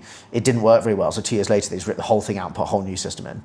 Like, the thought of the MOD trying to do that, fuck my life. It would take 20 years, it wouldn't work. Same as the Australian military. Right, and we can't compete with the budgets that they have in America, because it's just phenomenal when you go there, right? So, but the money wastage is like, if they fucking fix that, they'd be able to do a lot more. True, but to be fair, there's no one that rivals them anyway, so it doesn't matter. Like, they can keep wasting money and they'll just whatever. I mean, as they say, like, there's only one military country in the world that is fully capable of deploying a a combat Burger King anywhere in the world within 24 hours. Like, I mean, it's such a ridiculous statistic. Like, we're desperately trying to make sure we've got enough rations for everyone. Or can we get tyres for the vehicles? But no, because they didn't fit in that line item. Like, they're like, but it's cool because we've got another contractor to fix a headlight. Oh, there's a thing going viral at the moment in Australia. A politician was asking two. Seen it. I know exactly. Well, like, the contractors for changing light bulbs on the camp. Right, but the British it's 100% true. I'm a combat engineer on a base, and a light bulb goes. What do I do? You would log a job on Service Connect, which is an app that we have, or on the intranet, the Defence intranet, and somebody would come out and change your light bulb for you. Somebody on base? Yes. They might not be permanently based on the base. They might service a range of other sites, but yes, somebody on base would come and change the light globe. Why can't I change it myself? If I am a combat engineer, why can't I change the light bulb myself? Why do I have to go through that process? Where would they buy the light bulb from? Where would they store the light bulb? Or the ordering of things like light bulbs.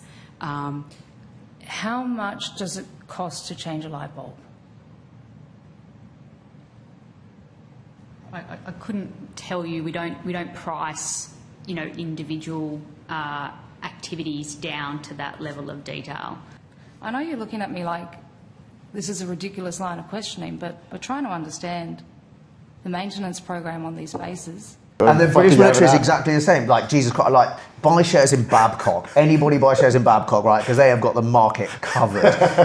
Everyone who was in the military just goes to Babcock, and then it's literally things like changing headlights on vehicles. I'm pretty sure my fully trained like killer over here is also able to change a fucking light bulb. Oh, no, that's a level 2 job, so it needs to go up to the factory. No, it fucking doesn't. Like, oh, you got to change a switch. Wow, is the guy electronically qualified for that? No, of course not, it's a fucking fuse box. Like, the guy can fix the pneumatic system with duct tape in the middle of the night, right? and that will be allowed because it's like not a safety issue because it's an emergency fix. If he can do it in the field, he can definitely do it in a fucking hangar, like a climate-controlled hangar. Honestly, it's infuriating, absolutely infuriating. And all of it obviously comes because they're trying to do, for 1 year, they're trying to save a bit of money, and they'll be like, oh, if we outsource it, it costs 10 times more over the long run, but individual year-in spend is less. So great. It's like whole fleet management. My God, people in the British military will understand this whole fleet management, and I hope to God it's been phased out. But it's this idea that you can reduce the number of vehicles you have, and then everyone can use this sort of clever system to share them around the place. Oh, yeah. You still got to get them there. Some cunt still has to get in front of it and drive it somewhere, right? Or low load it. And that's even worse. So you've got to then, how much does it cost to get a trailer out to drive an armoured vehicle on the back of it to take it 300 miles that way so some other unit can use it for exercise. Just buy another vehicle. Like, for God's sake. like when it eventually comes to it, we're going to need the vehicles anyway. Right? There's only so many we can line up on the White Cliffs of Dover, and at some point the Russians are going to come into Europe and we're going to have to fight them. Well, it's fucking comforting to know we're not the only ones. Oh, mate, it's everyone. And the worst thing is that we're probably two of the most capable militaries in the world, so fuck knows what it's like in other countries. like we complain about this and we're like, oh, my vehicles are 20 years old. Like, there'll be, go to countries like Poland, however, where they've just decided, fuck it, we're just going to spend all the money on vehicles now. And they'll just buy like a brand new fleet of Abrams tanks. And they're like, yeah, we don't know how to drive them, but we've got 5,000 of the things. And you look and you're like, holy shit, this is amazing. These are like brand new tanks. They're gonna think, they're like, yeah, fuck it, like we know they're coming. So we were like, well, let's dig trenches and get ready with tanks. But then you meet, this will get me in trouble, but then you meet Polish soldiers and you're just like, fucking hell, mate, you're not on our side. Jesus, they're more concerned about, like, have you got your homemade laminated ID card to get into the NATO camp that you don't want to be at, but you're there because NATO is defending Poland? Then they catch you hiding in the boot of the car because they took them 3 weeks to issue the ID card to get into camp. But But then, you know, you put them on thing and, you know, suddenly they've got these incredible vehicles. Like, they will be the defenders of Europe when it comes. Or if I honest to God, for you guys, just stay the fuck out of it. Like, bring everyone back to Australia, hunker down. Just whatever's left, come and repopulate. Like we got the, you know, when we came over, we came and dropped a load of people off with you. You might have to do it on the way back. Like, I don't know how much of this you're going to be able to put on podcast. Like, am I going to get... Oh, I can just tell there's going to be some people after me after this, aren't there? Angry Polish. Well, angry Poles, or maybe angry, like, I don't, was it sort of like the first Australians? Like, I don't want to get in trouble with anybody when I'm talking about like colonisation of Australia or anything like that. I'm a nice guy, I promise. We're all criminals. Descendants of criminals. Yeah. But I do like your politician who said that on the thing. But again, I don't know that politician. I don't know if they're far left or far right, and I really don't want to align myself with any Australian politicians either.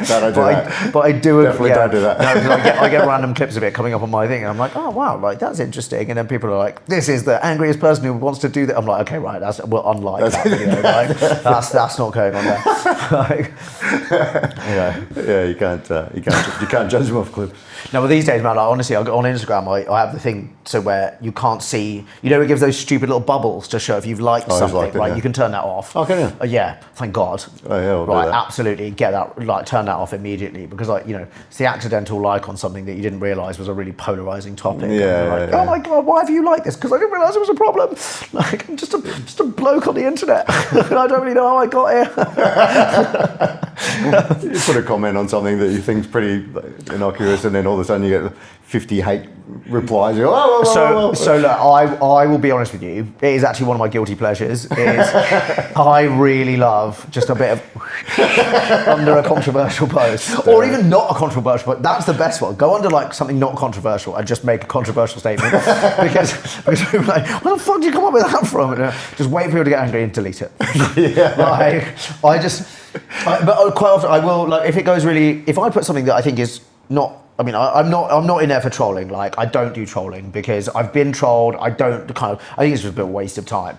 But I do think that people like to kind of follow my stuff because I think they've seen this journey from me, but also because I don't really have a filter. So I'm there's times where I've had to like delete videos that I've said because it's just something where I've said out loud, like kind of something, but where you just, you know, the wrong person sees it and they're like, that's really offensive. You're like, it wasn't meant to be.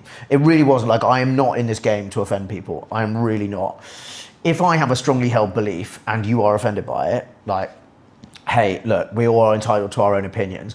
But if something is like obviously offensive, like I will never go out there and post offensive stuff because I just don't feel like that's the game I want to get involved in. Like, if you want to be an influencer, post offensive stuff because that's how you get really big traction and all this. But I think that's just fuck off, get a life. Like, secondly, you know, if your job is simply to enrage people, like, then you've got a problem.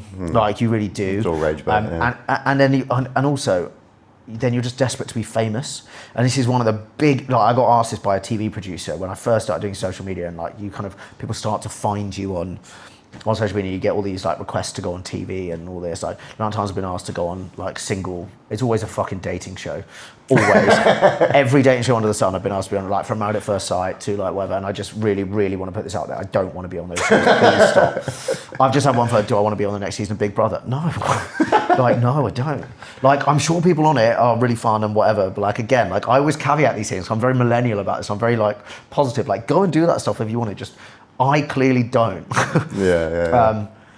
But I do think when people say, like, I will happily go and call out someone who's being a cunt on the internet just to try and generate a response. Like, I will put underneath and be like, you're wrong. Here is actually the thing about this.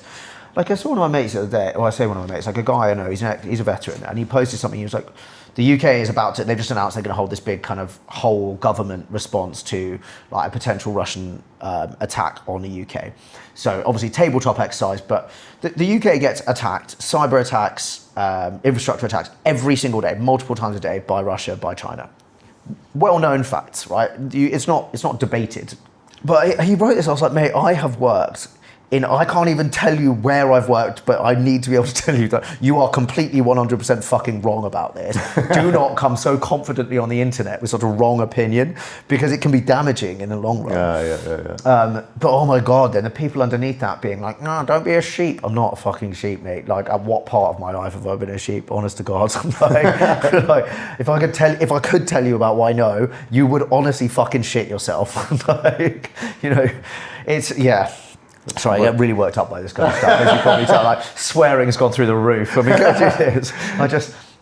I fucking hate idiots. Like, I really do. Confidently wrong idiots on the internet is absolutely bane of my life. And there are times that I've been confidently wrong, but I promise you it's not deliberate.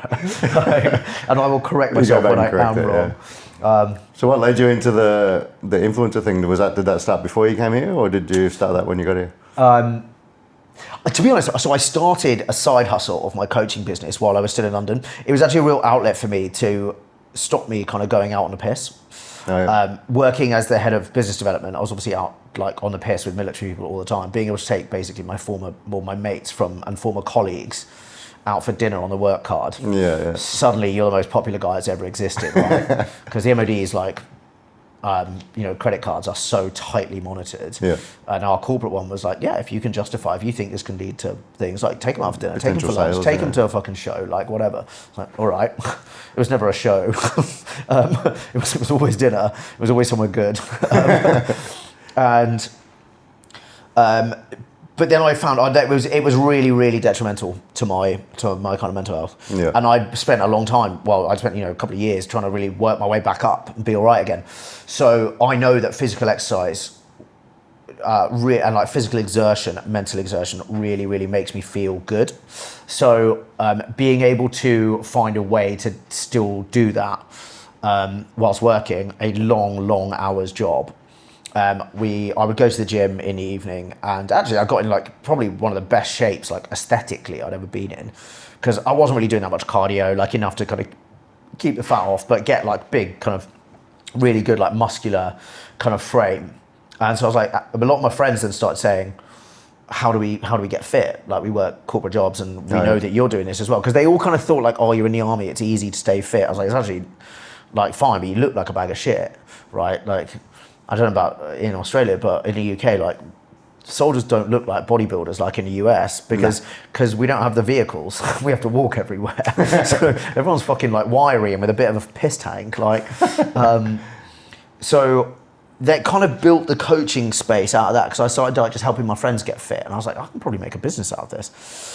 So I started using social media and just posting, I'll be honest, like thirst trap sort of slutty like, things. And I think it's one of those like, again, I saw something somebody summed it up really well and said that just because you think it's a thirst trap doesn't make it a thirst trap, right? Like, posting something you're proud of on the internet, and I really encourage anyone out there, post anything you're proud of, because it's kind of like a diary. But I started doing it and just showing what I was doing, and then I started just kind of doing more and more stuff, and I think I take probably the challenges a little too far now, but hey, it's kind of one of those, where'd you go after certain points? Yeah. And it was just showing like you can work. I was in the office for 8 o'clock every morning, and like I would be out of the office at God knows what time, and then probably into client meetings in the evening, like 3 times a week. And I was able to get fucking jacked and pretty ripped. And I was like, well, okay, it's kind of manageable. So suddenly like people wanted to know how to do it. Built it out of that.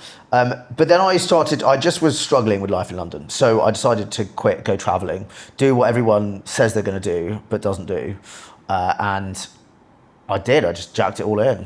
And sold up everything? Yeah, I didn't have much to sell. Yeah. But like I had my, extortionate rent in London.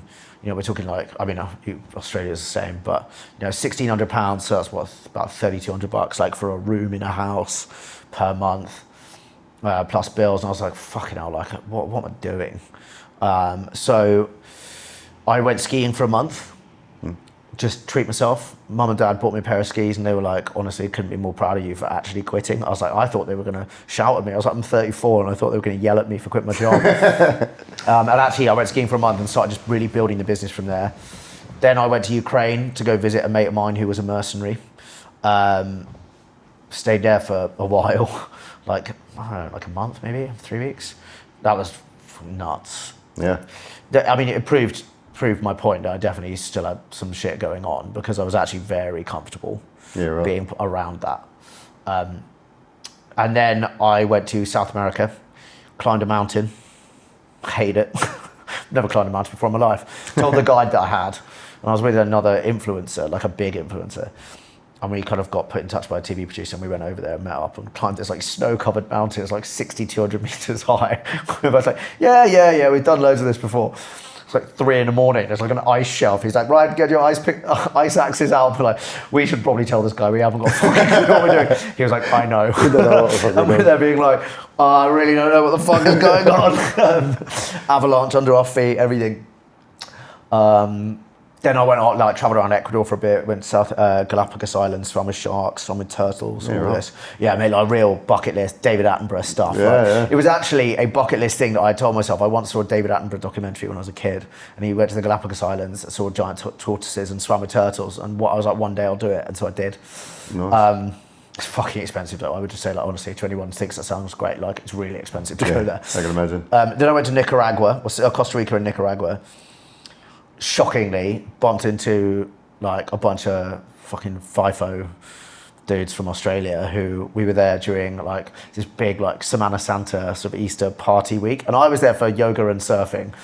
Not one bit of yoga or surfing there for 2 weeks. Like, we're out seriously late every night, and then would wake up in the morning just like through the like into my bed, and I was like, go away, I can't do this. Head to toe tattoos, like, no, I've got these amazing photos of them. They were going to go get like some tattoos on the last bits of like space that they still had available, and they've got tacos getting hot sauce like poured in their eyes. One of them's got it here and one of them's got it at his leg, and I've got a photo of like one of them having it done asleep on the tattoo bed, one's asleep on the floor because it's the only cold bit. We've all got like a drink in hand. It's like 9 a.m. We've just got, I was like, what am I doing? This is everything I didn't want to. Like, it was fun, it was really fun, but I was like, I've got to get away from this, because this is so easy to slide like back into this sort of lifestyle. So I went to Dubai. Because a mate just messaged me and was like, I'm going to go hiking in Nepal for a bit. Do you want my flat in Dubai? So, yeah. Got to Dubai, met the owner of one of the gyms here by accident. And ended up coming over here.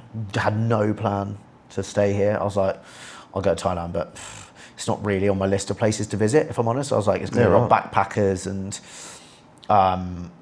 so, you know, it's a lot of like sort of boozy backpackers and kind of, you know, seen one temple, seen them all sort of thing. I couldn't have been more wrong. Got here, walked out on the street on the first night. I was like, holy shit, this is it. This is the place. Really? First time? Like literally the first night. What is it? And then here I am 2 years later. What is it? What is it about it? What was it on that night that you went? Yeah. I think there's something about, like, I mean, I was completely captivated by like sunset, red sunset behind a big Buddha statue on a kind of single story street, you know, with like, there's just like some chain lights hanging up on the side of it and people just sitting together and eating. It's obviously got a huge Western influence on Fitness Street, because just that's the tourist thing they attract, but being surrounded by people who want to do the same things that I do.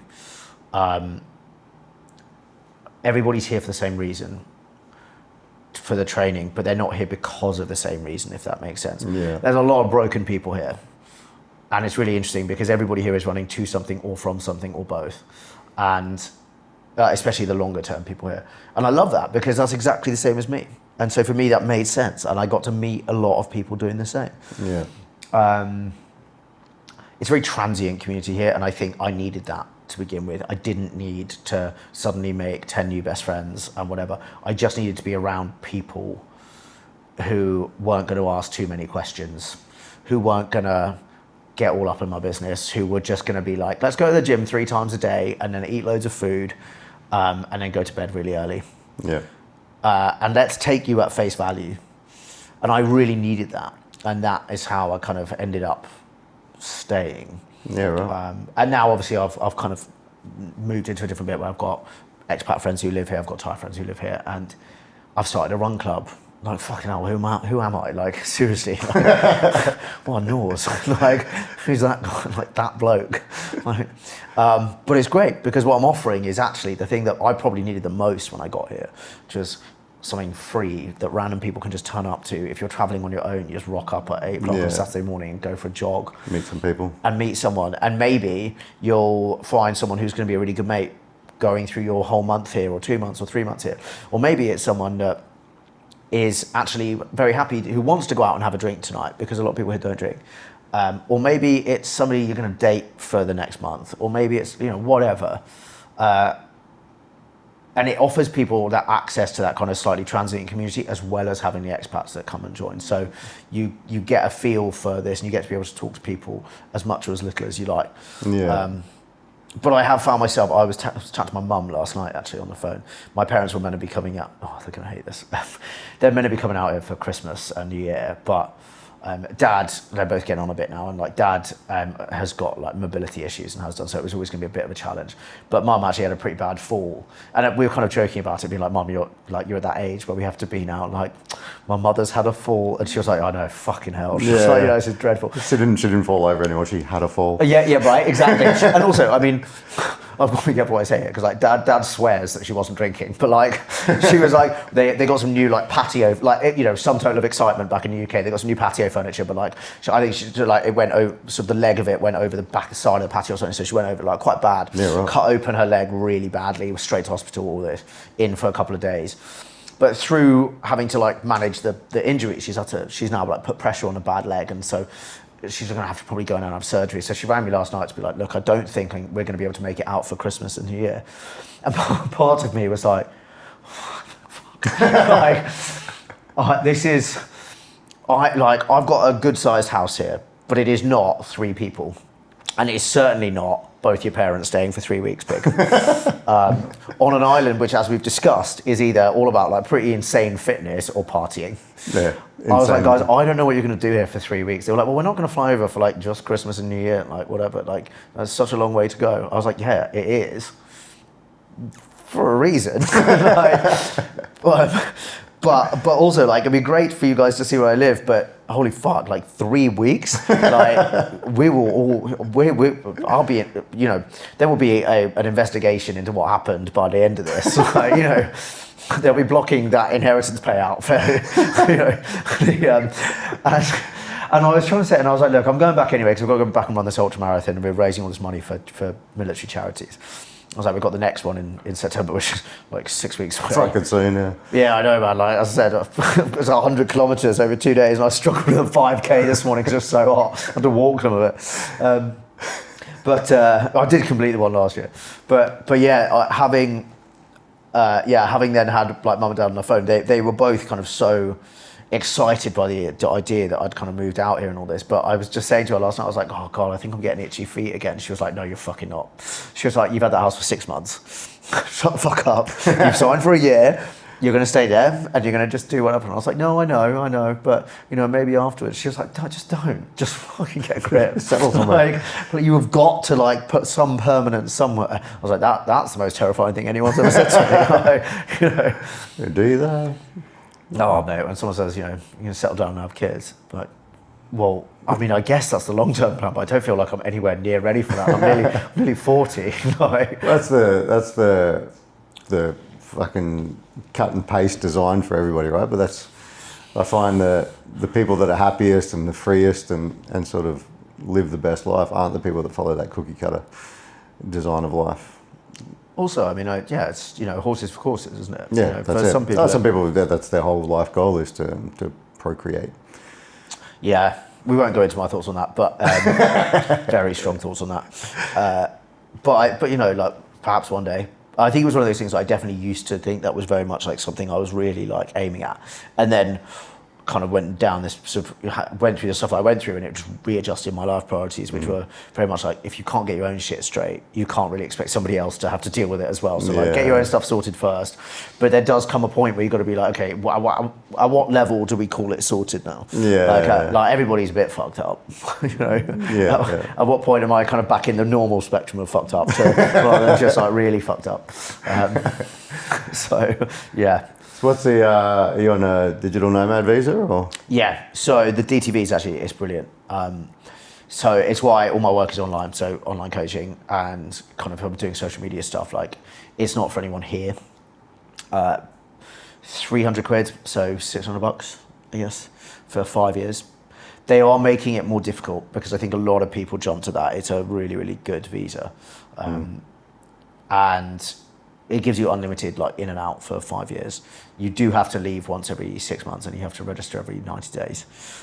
Oh, right. But yeah, so all foreigners have So to that's why I do register the Vietnam trips and stuff. Yeah. Yeah, so every 6 months I've got to disappear out of the country anyway, which is great because it kind of forces me to just go and do some stuff. Very easy to just otherwise, just settle back into a life routine, which is kind of what I didn't want. And I just went down to Singapore last time because I just had a load of work on, so I was like, I can't really go away too far. But this time it's great because I'm obviously going to head off back to Europe, get this ultra marathon done, raise hopefully tons of money for charity like we did last year. Quarter of £1,000,000 for veterans charities. That's a fuckload of money. Yeah, it was mega. So if anyone's interested in it when they're watching this, it's called Ultra for Charity, and it's just designed to get people into ultra running. It's meant to be cheap, accessible. They have like 2 series of it. One's for veterans or military charities, and one's for like kids cancer charities. And so last year was desert. This year is mountains. Next year is snow. And the year after is jungle, and I think that's going to catch a lot of people out. Snow is hard, but jungle I think will be even harder, just because I live here and I struggle with the heat sometimes. So I think it will catch a lot of people out. That humidity, yeah. But yeah, so get out, do that, and then because I'm going to be over back Europe way anyway. Again, I think it's one of those if you are the kind of person that does like to travel around the world a lot and globe trot, as it were, the easy jet set lifestyle, you become so used to the idea that actually, okay, I'm in this region, so I'm just going to hang around in this region for a bit, and a flight from one country to another suddenly no longer seems like a big deal. Whereas when you're at home, to me even now, like living here, I'm like, oh, I've got to get up to the airport, I've got to do this, got to do that. But previously I'd be like, cool, I've got a 24-hour bus ride to the airport, and then I've got to do this.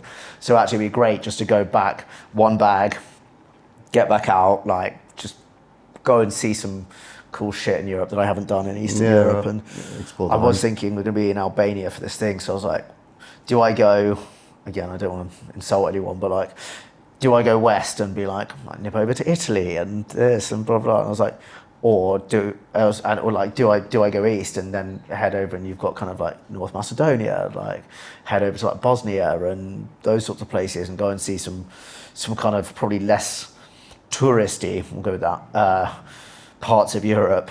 It's that difference, isn't it, between what they call it, like potato Europe and cocktail Europe, onion Europe, potato Europe, and to me, potato Europe is far more interesting, right? Got way more interesting people, so much history, lots of history, yeah, and lots of modern history, I think, as well, which actually in Western Europe we don't necessarily have that much modern history in comparison, like kind of certainly from a military perspective. Yeah, right. And certainly over in Eastern Europe, the Very wars war-torn. raging during my lifetime, Yeah. that you grew up seeing on the news, and actually I think being able to go and see some of those places and understand the fragility of what life was like over there for a bit, and I was born just when the wall was still up as well, but to know that was all there, I really haven't explored that enough. Yeah. So it'd be cool to go and do that. But of course, my mum was like, of course you want to go to Bosnia rather than going to south of France. I was like, well, I can't afford south of France, mum. What am I going to do there? Look at other people's super yachts. No thanks. Unless I can rally a band of 20 good men who want to go and take said super yacht. It's just how every man, that and 2 arrows to the chest. That's what every man dreams of, isn't it? Just watching the sun go down, 2 arrows in the chest with the saxophones getting louder in the background. Glorious. Oh man, there are times. So after that 5 years, is that kind of fucking get out? I don't know. I really don't know. And I think again, like mates were saying, you can live in Thailand for 5 years. Don't know. What I have is the ability to live here for 5 years if I want to, and I've got unlimited in and outs. So I can leave for a year, come back if I want to, and go somewhere else. I think 5 years is probably like 5 years straight is probably quite a long time, especially in Phuket. This place, it is, I'm new to this island and I see it changing day by day. A lot of development going on, which is great for the tourist industry. I guess not so much for the kind of peaceful, relaxful, tropical island, live a peaceful lifestyle. Yeah. You do that up north, right? And people come here to make money off the tourists. And I think, if I'm honest, I think this place, I'm really happy to be proved wrong, but I think there is a part of this where it's going to build itself out of business slightly. You can only, if you turn yourself into Bali, you generate a lot of haters very quickly. My thoughts on Bali are very well known, and if you don't know, go and have a look on YouTube. Got picked up by Australian Daily Mail for it. How did you? Yeah. Didn't go down well. I'll chuck it in the... My thoughts on Aussies in Bali was not particularly good either. But I think the thing about Bali is that, pre-COVID, it was this kind of spiritual, magical place. Oh, yeah. And I'm sure it was absolutely fantastic. I see what you mean, yeah. And then everybody got super jealous of everyone who was in Bali during COVID and lockdown. So that's kind of when it really sprung on the scene, certainly in the West. And everyone in a high-rise flat in London going like, what the fuck am I doing here, man? Like, I'll go to Bali and I'll pay less rent. So everyone went there. And now look at it, it's kind of like influencer super gyms, and you can't drive anywhere. It's not cheap. The violence, pollution is terrible. There's tons of violence, like all of that. And my real fear is that happens here. I think Thailand is changing its like visa rules as well. So they are closing it down. It used to be 2 months. They have passed the law that says you can now only come for 1 month. On your kind of visa free. You can extend for a month, so you can get 2, but you can only do that once in a year. So that will help to kind of reduce the amount of long stay people here. They're pushing people to get the visas like I've got, which I think is good.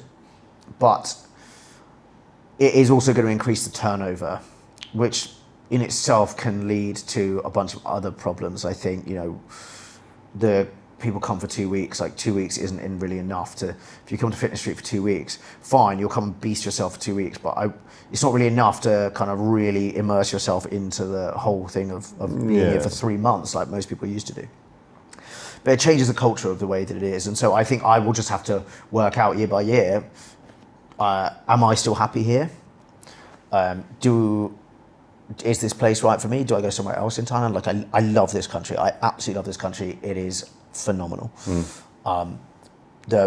The people here are some of the nicest people I've ever met anywhere in the world. Yeah, for sure. Like, couldn't be more welcoming. Phuket, again, slightly strange place because it's sort of a pretty upmarket place as well. So I think you do see a different type of like Thai person here to what you would up north, like same as you would in any country, and very different to Bangkok. But you look at some of the other islands, as they get more and more developed as well, they have become less desirable. The PP Islands now. PP Islands is just, right? Great. I never went there before it was like that. So I went there and I was like, God, like, why do people come here? And I get it. Like, if you're a backpacker on a booze cruise, like, how, like, wicked. What good fun. But I'm not. And I don't want to go. Like, beautiful islands, ruined by the amount of McDonald's and stuff on there, and just people just pissed everywhere. If that happens here in Phuket is a small island. Bali is 10 times the size of Phuket. Is it? Yeah, I don't think people realise that. Like, you can drive from east to west on this island. It'll take you 20 minutes, half an hour, right? If there's no traffic, and traffic's getting worse. But north to south, an hour, right? Like, that's it. Yeah. And so, like, from where we are right now to the airport, which is the northernmost tip pretty much, like, would take you less than an hour. And that is small. That's very small. Like we said, like, that would be a commute for some people, and that's crossing the whole island. So it will fill up relatively quickly, and I think they will clamp down on certain stuff, but there's a big, development is going up everywhere. Fitness Street is very rapidly going from being this very quaint kind of one-story street to multi-stories everywhere, which I think is losing some of the charm. But if they do just want to become this commercial, like 2 weeks, turn up, do a fat camp and then leave, then it's perfect for that. Yeah. That's not what it's been, and again, I'm still pretty new to it. I think what we'll see is the expansion of Fitness Street out, and you will see places which focus more on people who want to be here for a long time. More sensible training, more I don't know, training that you can actually do solidly for months, rather than going and thrashing yourself in the gyms there for 3 times a day and then burning your central nervous system out and then going home, and it's fine because it's only 2 weeks. So yeah, it all a long-winded way of saying I guess we'll see. Play it by ear. But I can also, the fact that, the joy is I could decide I'd leave and go be a pirate for a year and then come back.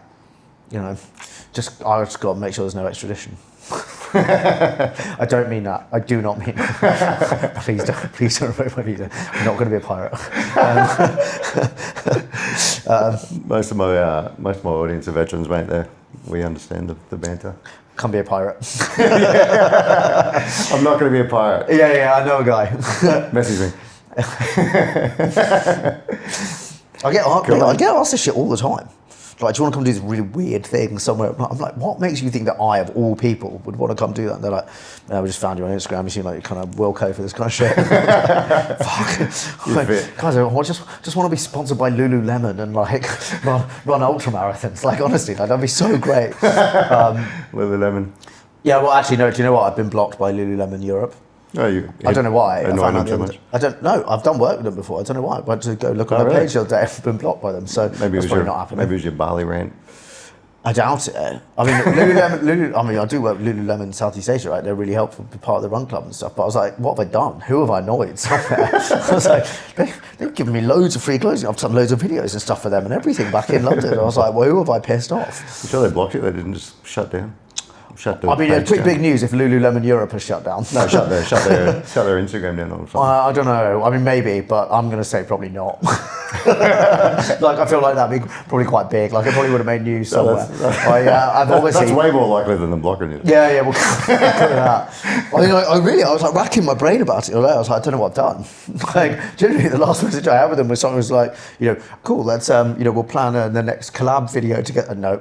I've obviously said something somewhere. You said something somewhere on some video, yeah. Come on, man. And on that note. I appreciate your time, dude. No, mate, thanks so much for having me. Lots of laughs. Cheers, man. Yeah.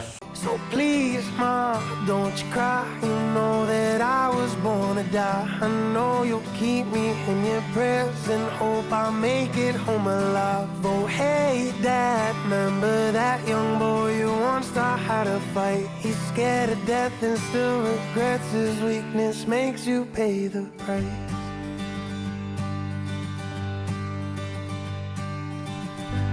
Oh, brothers, I'm so sorry, I'm the one that made it home. I should be 6 feet under on my own. Hey, that's spending millions gearing me up for some war, but not a penny helping me come home. Lord knows there's no going back to normal anymore. Been 3 long tours, so fighting's all I know. So sad these politicians don't know greed comes at a cost. Then wonder why the hell I feel so lost. So please, Mom, don't you cry. You know that I was born to die. I know you'll keep me in your prayers and hope I make it home alive. Oh, hey, Dad, remember that young boy you once thought had a fight? He's scared of death and still regrets his weakness, makes you pay the price.